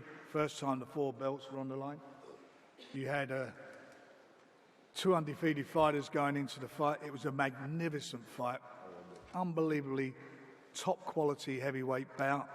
And the next one is going to be, I think, every bit as good, if not better, because they've been in the ring with each other. They've shared that ring. I know they've got respect for each other, and I know they'll be looking for clues to try and negate what they feel the other guy's best moves will be and so forth. But you know what? It's just going to be great. It's going to be great. And I believe in Tyson. I believed in him from day one. And I believe he can go and do this business in style. We've had great fights in the Riyadh season. We've had 67 boxers on the cards, 42 title fights, 14 world title bouts, 5 unified titles, and 2 undisputed, all in 12 months, as well as the Riyadh season events in Los Angeles and London. London was the biggest live gate in UK boxing history. And then what happened about this? They got His Excellency and Riyadh season got the promoters working together. They got the TV companies working together. Never been known. TNT, DAZN, Sky, all working together to continue to support the greatest sport in the world. The boxing landscape is in the best shape it's ever been in because of Riyadh season. And we've got on the 21st of December, the fight. It's going to be amazing. Thank you, Frank. Let's bring in Alex Krasik from Team Usyk. Alex, it was a great night for you in May. I did hear you say, however, that you feel the referee stole a knockout win from Alexander Usyk in the 9th round. Give us your thoughts heading into the rematch and your reflections on the first fight, please. Hello, London, the capital of boxing in the world. Dev, thanks for the question. I will not, unfortunately, answer it because it was in the past. Now, as Usyk used to say, we have the present and we are making the future in the present. So after having been so fortunate to see the undisputed heavyweight championship between 2 best athletes in the world, which is a unique fortune, a unique phenomenon, but seeing them fighting for the 2nd time in a row is almost a miracle. So thanks to His Excellency Turki Al-Sheikh for making fans' dreams come true. I wish both guys go through their respective training camps healthy, well prepared, and ready to go, and let the best man win again. Thank you very much. God bless all of us. Thank you, Alex Krasik. Completely swerved the question. Let's bring in Brad Jacobs, very much in Team Tyson. Brad Jacobs, of course, from Top Rank. You were there to witness an incredible fight back in May. How are you feeling about this one, and how confident are you that your man Tyson Fury here will get the job done? Very confident, of course. Well, thank you, first of all, Dev, and everyone involved in the event, especially Gia, His Excellency, Sella, the companies, Queensberry, Team Usyk. Look, Tyson Fury is best with his back to the wall. We've seen it a few times before with the Wilder and Klitschko. He's sort of in that position again, and I have no doubt that Tyson will become victorious again in a Tyson-esque way. We don't know what way that'll be, but it will happen. One of his performances on the 21st. So we're really looking forward to it. Thrilled to be involved. Bob would have loved to be here today. Had a previously scheduled engagement, but we're looking forward to the 21st. Thank you, Brad. Just want to bring in Eddie Hearn here from Matchroom, who is on the Tyson Fury side of the table. Eddie, you were there? What is going on in this building? How excited. Is this Eddie Hearn on my table? You must have a chirp on me being on your side, I'll tell you. Thanks to Frank and Spencer for inviting me out. I do feel like a bit of a competition winner. Sorry, Alexander. I mean, look, you know, whoever wins, I'll be nice and fair and honest as always. Don't whoever wins worry. on the 21st, I'll be on their side after, you know. Just on behalf of His Excellency in Riyadh season, I mean, I think they mentioned Alex Krasuk. The amazing thing is seeing this fight not once but twice in 7 months. Because the best way to describe this fight is the first one. It's very unusual for me to be in that position watching two guys that I don't have any business in. And the hairs on the back of my neck were standing up. My heart was beating out of my chest watching this fight because I love boxing. And for me, that was the ultimate in the sport of boxing, the undisputed heavyweight world championship. And listen, as a outsider, as a, you know, someone with no skin in the game, let's be honest, this fight was close. When those decisions were being read out, no one knew which way it was going to go. And Alexander Usyk proved himself as the pound-for-pound #1 in the sport. Just a remarkable fighter, undisputed cruiserweight world champion, undisputed heavyweight world champion. And, you know, every time I've bet against Tyson Fury, he's proved everybody wrong. So you can't rule him out in this fight. And all the respect for Alexander Usyk. We have to be Team Britain for this fight, and I just urge every fight fan to make your way to Riyadh on December 21st, because last time the atmosphere was incredible. Forget what people say. Oh, the atmosphere isn't great out there. The atmosphere was incredible for the last fight. We've got an incredible undercard, one of the best fights that can be made in boxing. Good luck, Tyson. Good luck, Alexander. This is exactly what the sport needs. You've both been tremendous for the sport of boxing. May the best man win. Thank you, Eddie Hearn. I want to hear from Spencer Brown of Gold Star Promotions. Now, Spencer, again, you were there at the very start of Riyadh season's involvement in boxing. What an incredible year it has been. That's point one. Point two is, you said that you've seen something different in Tyson Fury heading into this fight. Tell us a little bit more about that as well. Well, Riyadh season, it's just blown everybody away. The quality that's been on there, the standards, it's made some of the lower ranked boxers come right up. We've seen people fighting for world titles that maybe we thought would never, and Turki Al-Sheikh has made that his priority to do that, and made all the biggest fights in the world we could think of, really. I mean, we just had one, but I think this one on the 21st will be the biggest fight this year. I think Tyson Fury will come out victorious. The boxing it's just a job for Tyson. If you speak to him, it's just a job. It's like taking the bends and the bags out. It's just a job for him. But he's got 10 weeks now, 10 weeks of hard graft. He's going to be bigger, stronger, and he's going to do his best. And I think he's going to beat Alexander Usyk. Let's not take anything away from him. He's some unbelievable fighter. I still believe that Tyson Fury is the best heavyweight in the world, and I think we're going to see that on the 21st. And good luck to both teams, and let's hope there's no incidents in the training camps or anything that could put a block on anything, because as we saw the last fight, it was incredible, and I think we're going to in Britain, we're going to have our champion back again. Thank you. Thank you. Thank you, Spencer Brown. Let's go back to the Usyk side of the table. Egis Klimas, the manager of Alexander Usyk. Egis, I've seen a few comments from you online reacting to things that Tyson Fury has said. Are you okay with Tyson Fury? What's going on there? And also tell us why you feel your man's going to repeat the job on December 21st. Good evening, London. Very happy to be here. Where we go again, you know, for Usyk Fury. It used to be Fury Usyk. Right now it's the Usyk Fury. December 21. The last fight, as everybody saw and witnessed, it was incredible fight. It was a big entertainment fight for fans. Half of the fight, nobody knew what was going to go on, who's going to win, who's going to be a winner. But I think Alexander, not I think, but I know, Alexander picked up a pace for the end of the fight, and he pulled out the fight.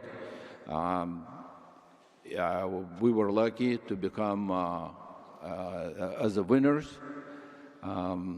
As far as the upcoming fight, it's hard to predict. It's boxing. We know. We've seen many. Sometimes you can win, but nowadays the judges just see us different than we see a fight. But hopefully the judges is going to be very fair for the fight. And my biggest wish, both guys become without a cut, then we don't have to curse each other. And the best man going to win December 21. Thank you very much. Thank you, Aegis. Just a final one for yourself. I did see some comments with you and Tyson Fury online. Everything okay with you guys? What's going on there? Of course, everything is okay. Look, you know, we're a professional. Some is professional boxers, some are professional managers, some are professional promoters. We need to promote a fight, and sometimes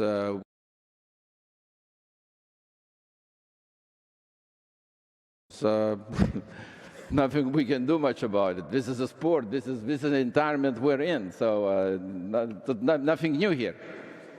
Apologies for the language. I wasn't expecting to have to say that after Aegis Klimas spoke today, but there we are.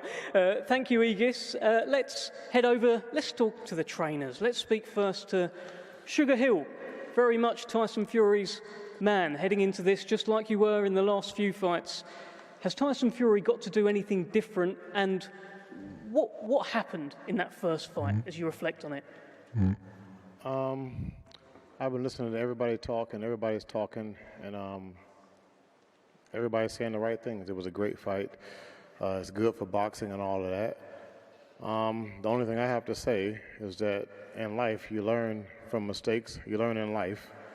And, yeah, you have to better yourself. So that's pretty much it. Has Tyson Fury got to better himself for the rematch? I said it already. Okay, over and out from Sugar Hill. The mic has been removed. Back to Eddie Hearn. Eddie. Let's bring in Serge Lapin, very much the Usyk camp, Usyk's trainer. Serge, has Alexander got to do anything different in the rematch, or did everything just go to plan the first time? Good evening, everybody. We analyze almost every action and do the hard work. Thanks RTF team for opportunity to utilize modern technology is our work. We'll be hearing from sound. Usyk, Usyk, Usyk. Okay, and tactically, is everything still the same? We see you 21st December in tactic, technique, and new physical style. Okay, we look forward to it, Serge. All right, let's speak to the fighters again. Tyson, I'm going to bring you in here. I saw a post on your social media. You said, "I know what I have to do. I saw my shortcomings, and I am inevitable." Tell us about that. Listen, we did the fight in May of this year. Great fight. I know we keep bragging on about it, but it's in the past now, so we've got to put that behind us. What happened in the fight was a good fight for the fans, and we move on from that. But like I said earlier on in my opening statement, I have to be a little bit more focused and a little bit more smart to get the victory. I as it would seem, my rematch with people is always ends up one way. I always end up knocking them out in the rematch. Whoever I've faced more than once has been knocked out in the rematch. So I'm envisaging something similar in the second fight with Usyk. All I can do is prepare well, train hard, eat well, go to bed early, wake up early, do the right things, listen to people around me, and the rest is in God's hands. And last time in May, it wasn't my time to win, or else the Almighty would have given me the victory. And I'm very happy that Usyk got the decision, because God's timing is not late, it's not imperfect, it's perfection. So that was meant to be, and we're going to find out what's going to be meant to be on December the 21st. I believe it will be my time this time, and I believe that all things that happen, negative or positive, are lessons. We must learn from the things that we go through in our lives, and we can only do the best we can do as human beings and as boxers and as fathers and as husbands and everything else. We can only do the best we can do.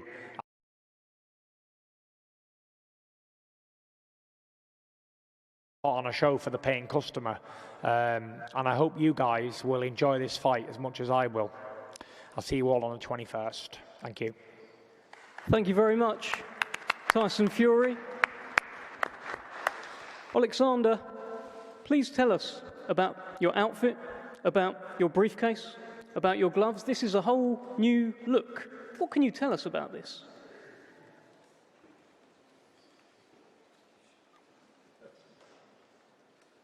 I don't know.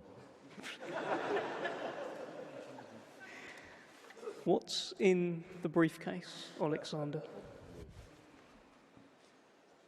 It's just character.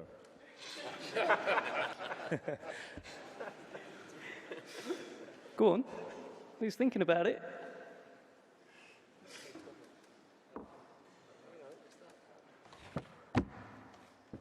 You can decide. Yes. To confirm this is a photograph of the first fight, Alexander Usyk is asking Tyson Fury to sign it. I look like Shrek in the picture.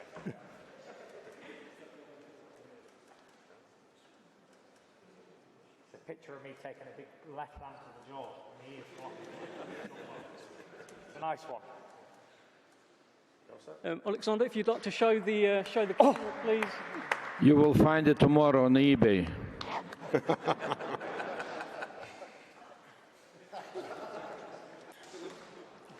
There you go, signed and sealed from Alexander Usyk.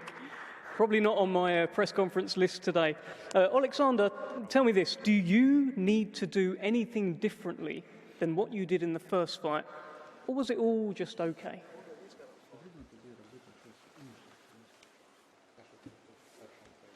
No.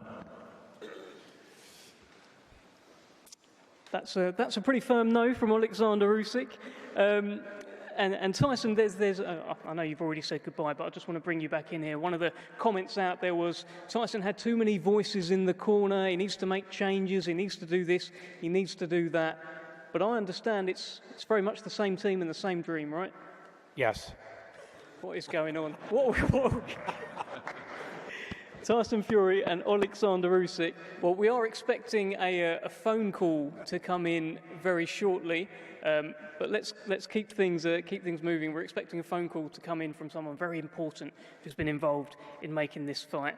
Alexander, if you can't say yes or no, did anything surprise you about Tyson Fury the first time?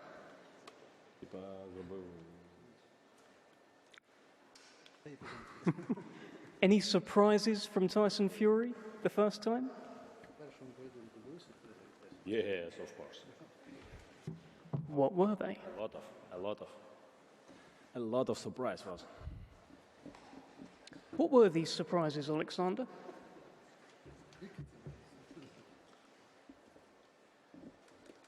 I don't remember.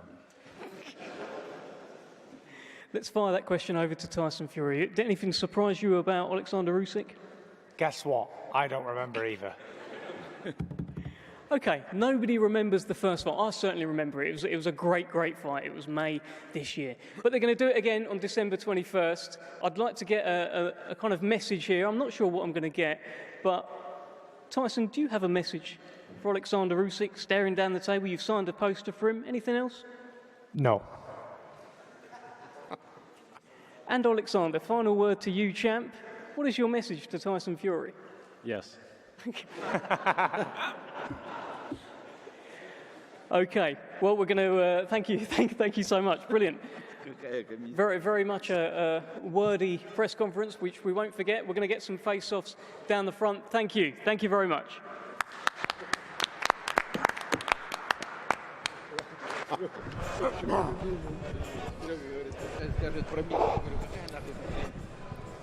So Tyson Fury and Alexander Usyk, not particularly effusive up there, I think it would be fair to say. There were an awful lot of people on Tyson Fury's table getting involved, which was quite entertaining. I don't think we really expected them to say, oh, we now have a message, I believe, from Turki Al-Sheikh. December 21st. The event will be seen live on the Zone and TNT Sports around the world. I think I may have jumped the gun somewhat on that one, but I think we are expecting, or were expecting, some kind of message from His Excellency at some point during the press conference. I don't think that's quite going to transpire, but there are our two main eventers. And Fabio was just saying that we didn't expect too much different, although what we did get which was different was that kind of entrance from Usyk and the outfit. You know, he likes to think about these things. He enjoys this side of it, doesn't he? And it works, doesn't it? The whole thing works. Yeah. Look, I think we've almost in a slight role reversal. It's usually Fury with the dramatic entrance, the dramatic costume. I know when he turned up in the Batman outfit once, whenever he wears his suit, he usually doesn't even wear a shirt underneath. And then there's a bit of a change now where it's Usyk who's playing the game a bit more and playing up to it, but he has always been a great character of the sport.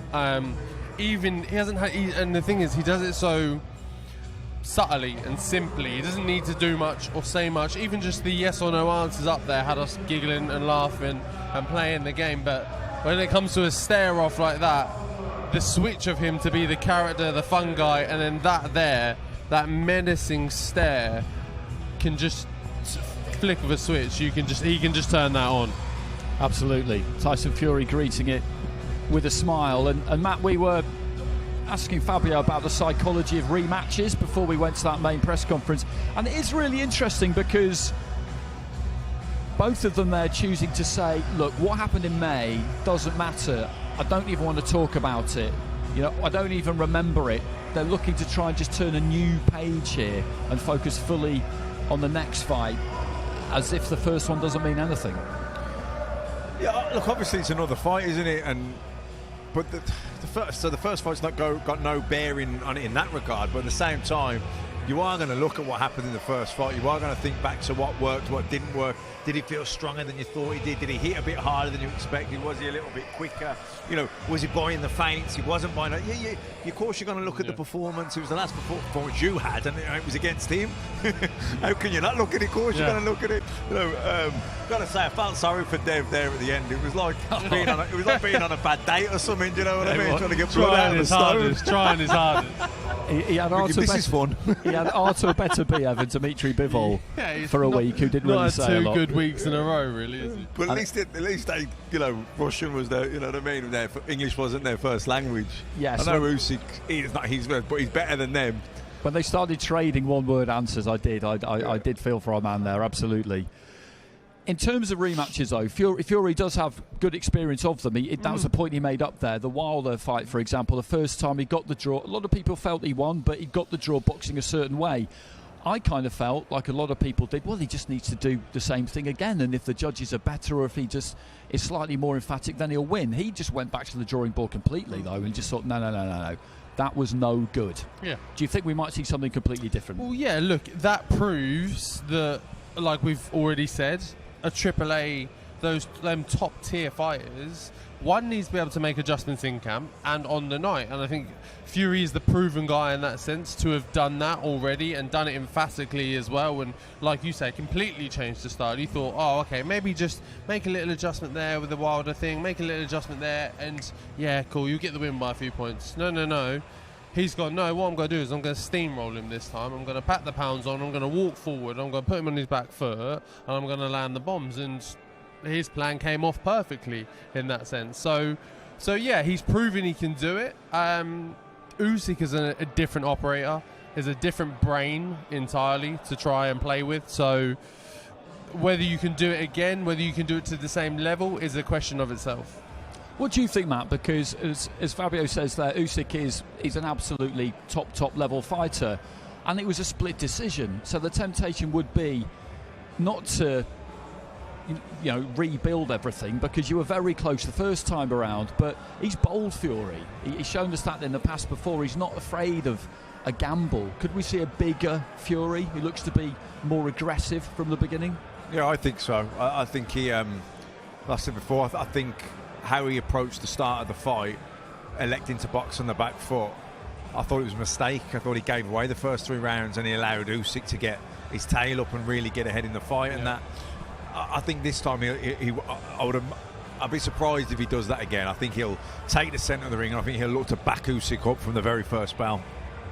Just peering over at the table, over at that top table, there is an absolute scrum of operators around these two. Hopefully the pair of them will make their way in our direction before too long, and you can just tell from the turnout here today again that there is huge interest in this fight. And when we were over there in May, you could tell as the week wore on just how the fight was catching the imagination, because a lot of British fans did make it out there. I think it'll be the same this time around. I think there'll be even more, to be perfectly honest. And the atmosphere in the arena on the night was the best that we've experienced in Saudi Arabia so far, I would say, and I wouldn't see any reason why it would be particularly different this time around. And when you have such a good first fight, it can be hard to live up to it sometimes in the rematch, and the fighters certainly will feel under no obligation to give us what we want. For them, it's all about the result.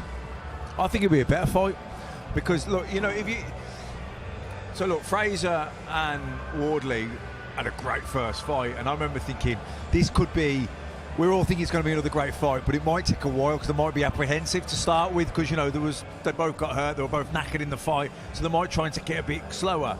But in this fight, you know, Usyk, it was a fight that ebbed and flowed, didn't it? Usyk got ahead, Fury come back middle of rounds, then Usyk got ahead again, then Fury finished strong last round. So, like, no go, apart from Fury being hurt and tired in the ninth, that, you know, they were generally okay with each other's power. They took big shots off each other, and they've done 12 rounds loads of times. Like, say, Wardley and Fabio, they'd never been 12 rounds, so that you could understand how they might be slower. Don't do it again either. No. So you might be a bit more apprehensive because you're trying to pace it a bit better and all that. You know, these two, they've done 12 rounds loads of time. I think it'll start quicker. I think, like I say, I think Fury will think, no, I ain't backing off and giving away early doors and let him get his tail up. I'm going to jump on him first bell. So I think it'll catch fire faster. Well, here's hoping, and of course you can't rule out the prospect of a trilogy.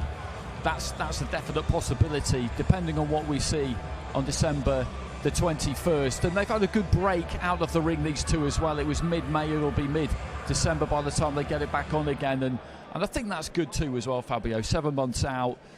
It was a pretty hard, gruelling fight. We felt like we were always going to see a rematch. In fact, we knew we were always going to see a rematch.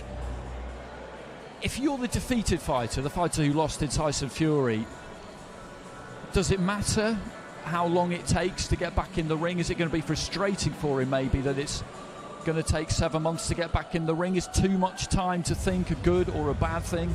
I don't think, no. I think I'll probably speak from this more personally. The only thing with a lot of time in between something is the ambiguity, is if you don't know.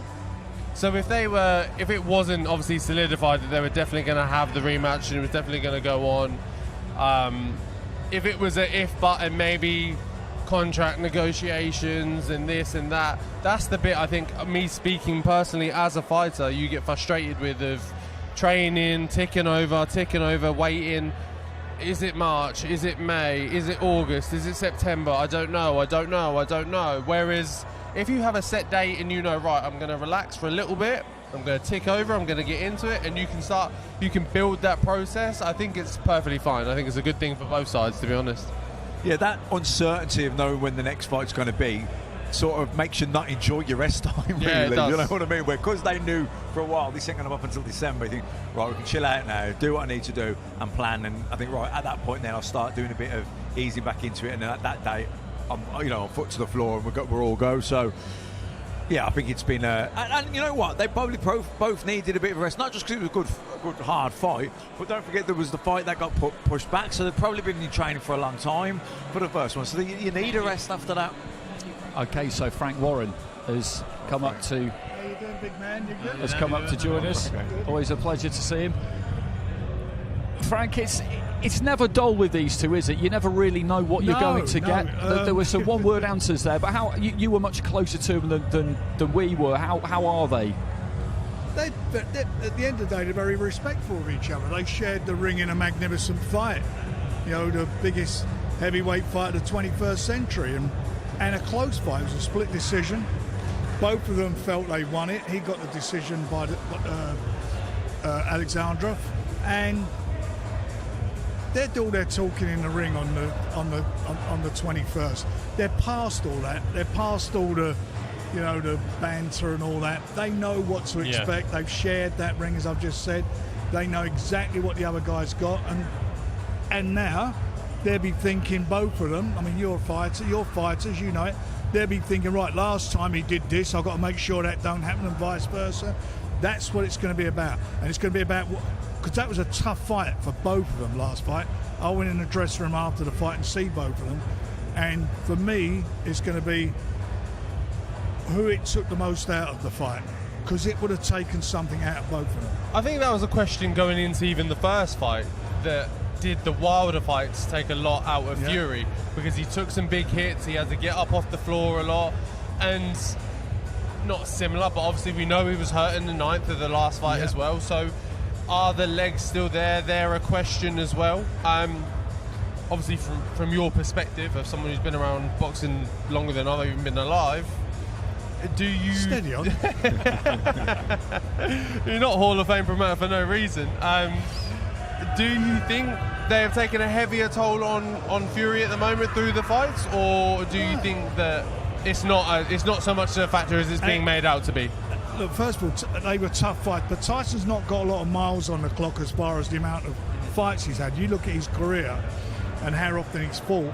It's not quite a lot of time, certainly in recent years. Never really took loads of stick in any fights either, has he? He got caught with big, and you got to remember, Deontay's a big puncher, like yourself. He can whack. He's a big puncher.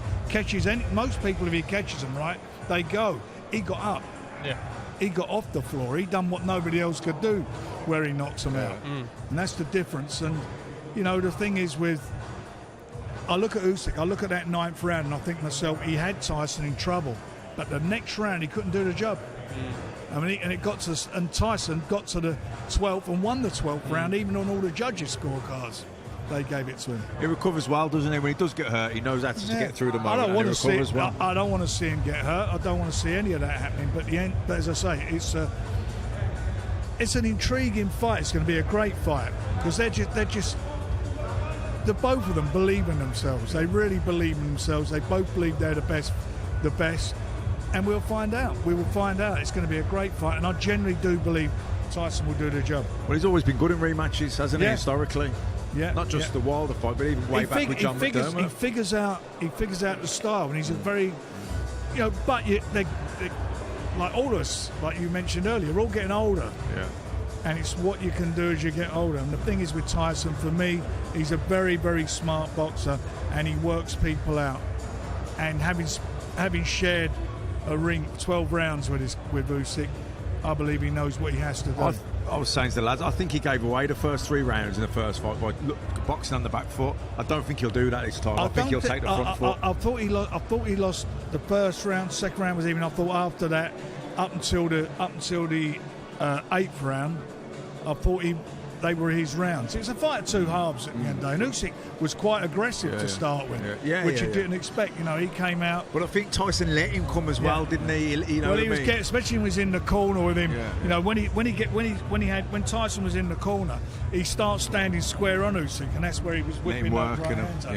Him obviously losing, or we consensus saying that he lost them earlier rounds. Where do we think that comes from? Do we think was it overconfidence? Was it taking it a bit lightly? Was it maybe Usyk just surprised him a bit in some areas? From your perspective, where do you think that kind of came from? I thought his tactics were completely right, and when Usyk went back to the corner in the 7th round, he was wobbling. He caught him a great uppercut. Yeah, he did. And most of the people I was sitting with all thought the next round he was going to struggle, but he came out, he flew out, and he hit Tyson on the nose, and Tyson. Yeah. I thought he broke his nose or something, but Tyson, he kept touching his nose, pouring it in his face, and got through the round, that 8th round, and then the 9th round was just, for the first 2 minutes, he was doing okay. Then it was a disaster after that. He got caught, and that was it. But he just lost it. He lost that momentum. That punch on the nose for me, that was the momentum and the change. The real pendulum swing of the fight. Out of nowhere. I mean, it's out of nowhere. But, that's what's so intriguing about it. They're both extremely, extremely good fighters. And this is the, heavyweight championship of the world is the biggest prize in the sport. And these two guys, I know they're going to put on something extra special, like they did in the first fight. Have you noticed any kind of difference in him since that? Have you noticed any difference in Tyson since that first fight in any way particularly? Tyson's a very philosophical person, and he know. I mean, we've had quite a few conversations. He said, "I know what I've got to do." The thing is knowing what you've got to do and doing it. That's the difference. Can he do it? Can Usyk stop him doing what he wants to do? And that for me is going to be the telling point. But I think Tyson, he's got ring smarts, he's got fast hands, and he's the bigger guy. And more importantly, he's got to use that jab. He's got to, he's got to get out and work off that jab with him, keep him on the back foot. And I think that, like with most heavyweights, I'm not being rude about heavyweights, but you push most big guys back, and they're 20% of the fight they are coming forward, and that's what he needs to do. I think as well, I wouldn't say it's been lost exactly, because I think everybody realises what a great fight it was, but I mean, it really was an amazing fight, and we've been waiting for Undisputed with the heavyweights for a long time, and people have been criticising the division and the sport. Boxing does itself no favours, etc. All of that. From your perspective, how important was it that they gave us what they gave us? Because it was so good. Well, it was the biggest heavyweight fight of the 21st century. It's the first time there'd been a unification, 4-belt unification fight. It lived up to every expectation. It was a spectacular fight. 2 undefeated fighters in the ring, both great at what they do, and it doesn't get any better. And it was a fight that, as we said, it's a pendulum. It was a fight of 2 halves. That's what it was. Probably 4 quarters. Yeah, maybe. But certainly, that's how I see it. A fight of 2 halves, and I just feel with both of them that the next one will be every bit as good, if not better, because they know each other. Yeah.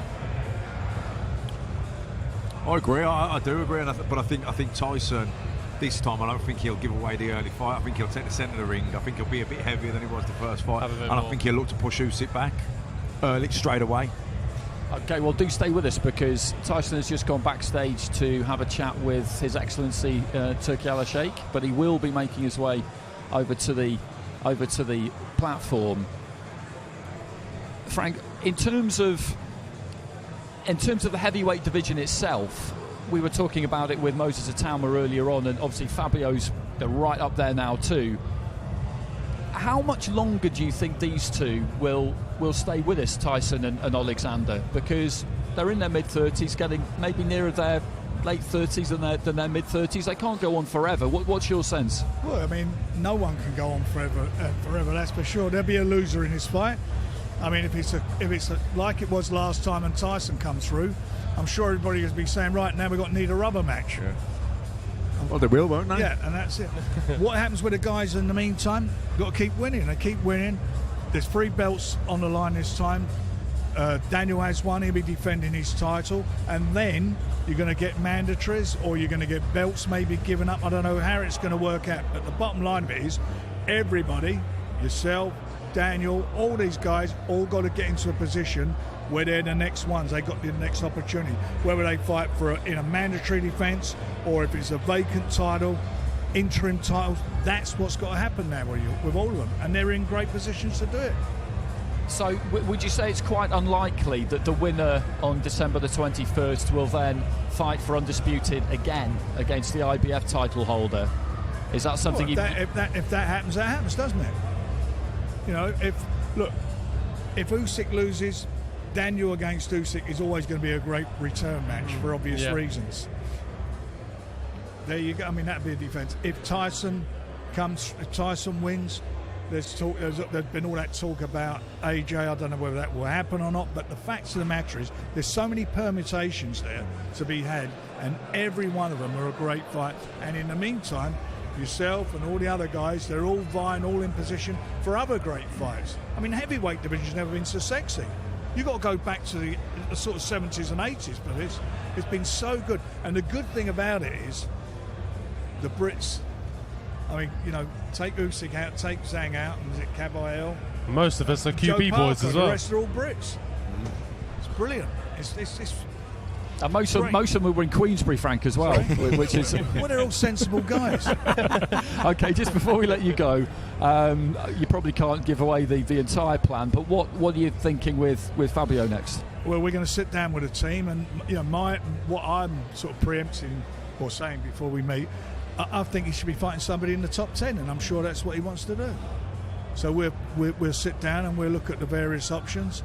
Whatever happens, it's onwards and upwards. He ain't going backwards, he's going forwards. And he's going forwards wearing the gloves that he wore in that fight that were all above bald. Okay, that's a great... that idiot who come out with that stupid remark. Do you just need one...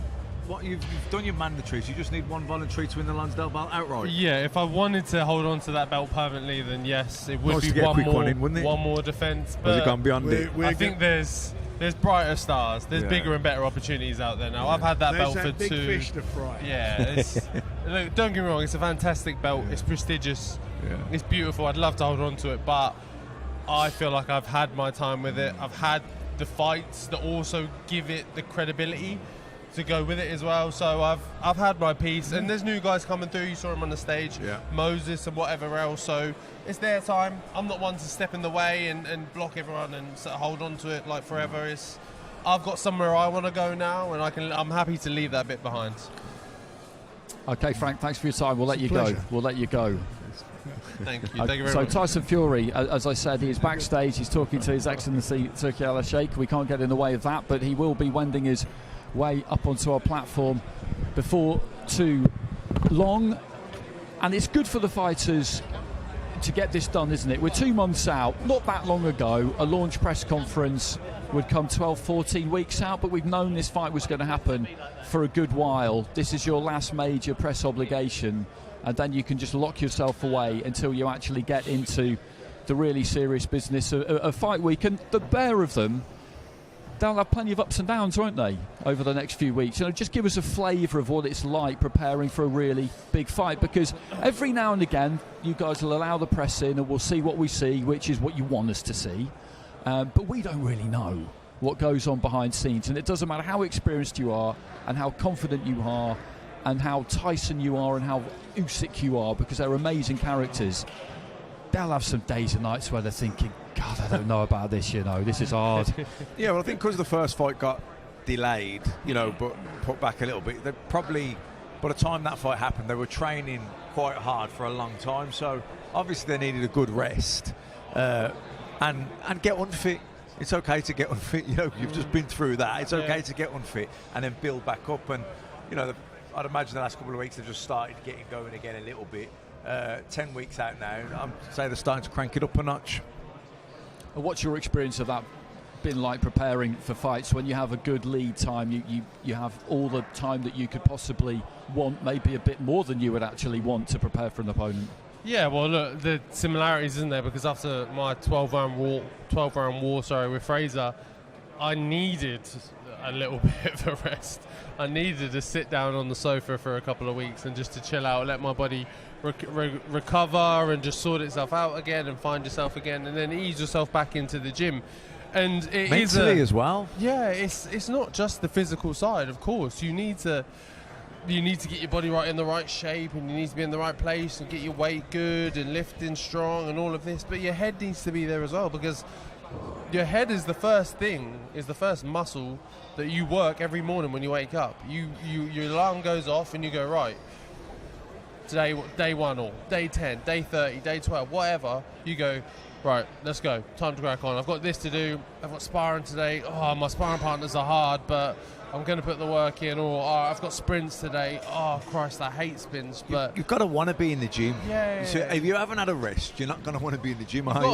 You've got to fight. There's little demons in your head you have to fight every day, and I think that's a part of camp, though. It's never going to run smoothly, no matter what we say as boxers, that we go, oh, it's all been great. It never is. Hello, hello, hello. Okay, so we said that he would make his way over.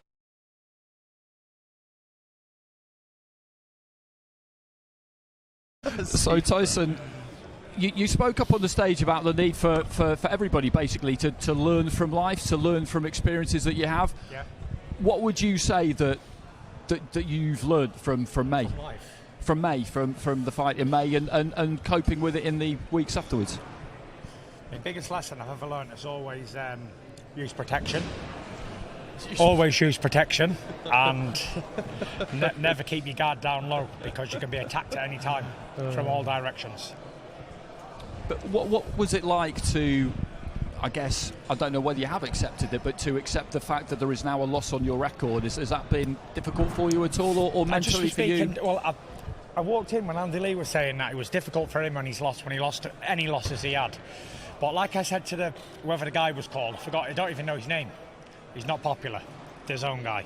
But Andy Lee never had 200 million in his bank, did he, to make him happy? Do you know what I mean? So to me, boxing loss, what do I fight for? What is my priorities here? What are my goals? What are my targets? And all of those things are to make the most money as possible. For me, that's my goals. It's not a belt, it's not a legacy, it's not a boxing fight, it's to make as much money as possible. Okay? And to do that, I've got to have as many fights as I can until the wheels fall off this bitch, until I'm 50-year-old and I'm crippled on a stick like that walking down the street. That's how I'll be. Because you know why? That's how all the great fighters went out. All of them. All of them. Look at your Ray Robinsons, your Ali's, your Foremans, your Fraziers. Everybody did that. And if you're a real fighter, that's what you do. You keep going until you can't go anymore. We're all prize fighters, and don't get me wrong, we all love a pound note. But do you genuinely, in your heart of hearts, believe that is enough motivation to get you through, especially this fight in particular, or fighting in general, just the monetary value of it? I've had nearly 40 professional fights, and I did every single one of them for the money. And if I wasn't getting paid, I wouldn't have done any of them. That's a fact. I'd have had a job in Tesco's or Mothercare as a bouncer. Do you know what I mean? I do it for a dough, but I'm the only person who will tell the truth. I don't come to these places and think, oh my God, I'm on TV and I'm famous. I'm thinking, how much dough can I get at any given moment in my career? For what? You want to do something with me? How much? You want me to advertise something? How much? The first question is, you want to fight? I don't care who, what, where or when. The only question I say is, how much? Because I have gloves and I have a body and I will travel if the money's right. But Tyson, I'm truthful, do you know what I mean? Yeah. You were like that. You had plenty of fights. You would fight on the road, anywhere, any country, anybody. How much am I getting paid? 2, right, I'm there. Argentina, Germany, wherever. But Tyson, professional boxing, isn't it? Of course, yeah. Prize fighters. But when you were lying on your back against Deontay Wilder and you made that miraculous recovery and you got back up, it wasn't money that was going through your head in those split seconds, was it? It was just that warrior spirit to get you back on your feet. You don't think of money when you're in a fight, do you? You think of money when you're doing the business side of it. Yeah. When you get in a fight. When you're in a fight, you're in a fight. That's it. So it's not just the money then that keeps you going? I'm saying. But before that fight, if the business don't make sense, I'm not interested. Right. But while I'm in that fight,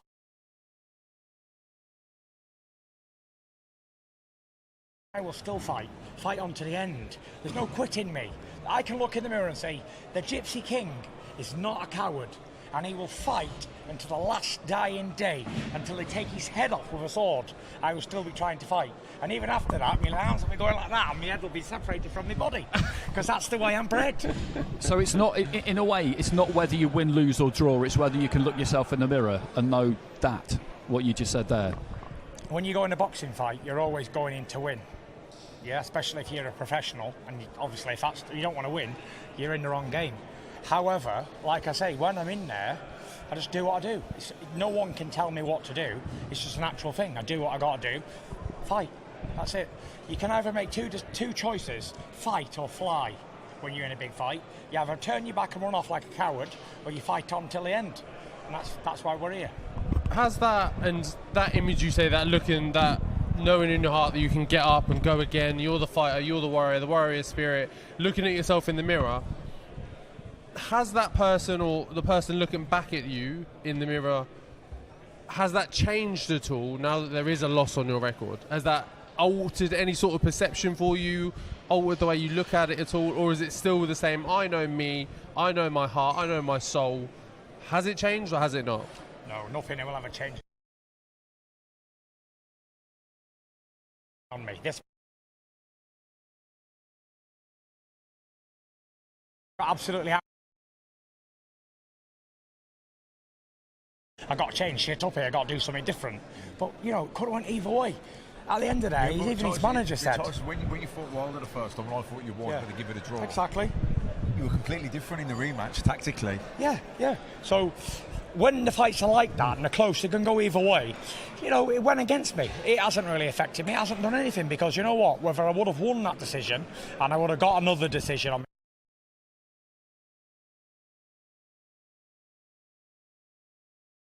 that with or without a belt. Did you think, reflecting on the flight, that you gave away the first couple of rounds by boxing on the back foot, and next time think, you know what, I'm actually going to jump on you from the first belt? No, I'm not going to do anything different. The only thing I'm going to do different is not get a standing 8 count in round 9. If I didn't get a standing 8 count, I'd have won the fight clearly. So, you know, I just got to be a bit more focused. Here's the thing, right? I'm a very, very, very educated heavyweight boxer. I know it from inside out. So, if it was easy to walk Usyk down with your hands up like that there, walking forward, then that's Anthony Joshua's style. That's Daniel Dubois' style. They're big, strong men who walk someone down with their hands up and batter them into submission and knock them out. They couldn't do it. My style is slickness, jabbing, moving, slipping and sliding. Why would I give that up to walk forward like that with my hands around my head? It doesn't make sense. I wouldn't do it. So all I've got to do to win this rematch, little tiny adjustments. And I mean small adjustments. And that is not so much clowning, my hands behind my back, and having a good time. Yeah. A little bit more focus on my job. Boom, boom. More uppercuts. Serious, do you know what I mean? Just a serious, version of what I already did. Not go forward like this or like this. Just boxing. I've told him what I'm going to do. He said, what's the game plan? I said, there's no change, mate.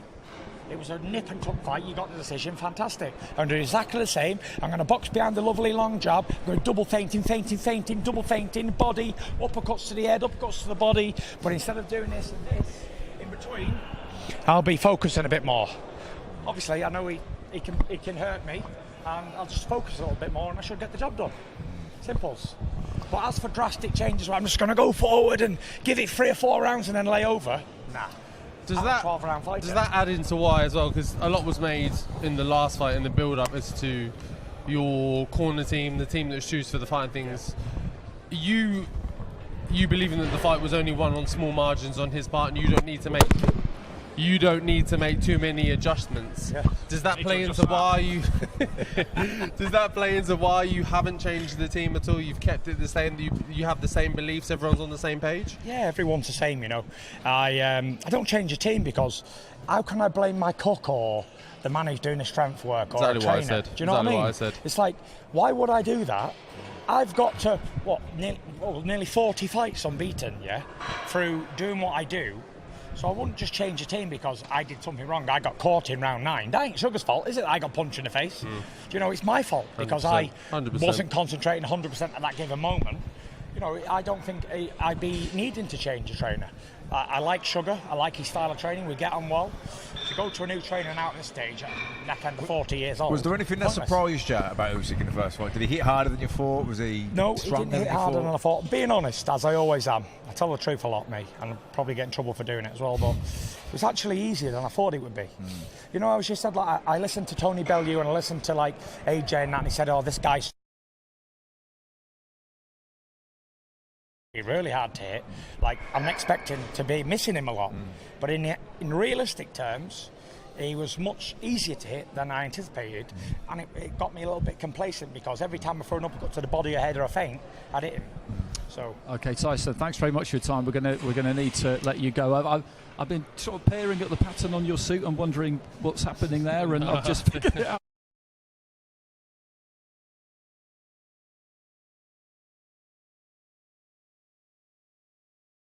Supports him.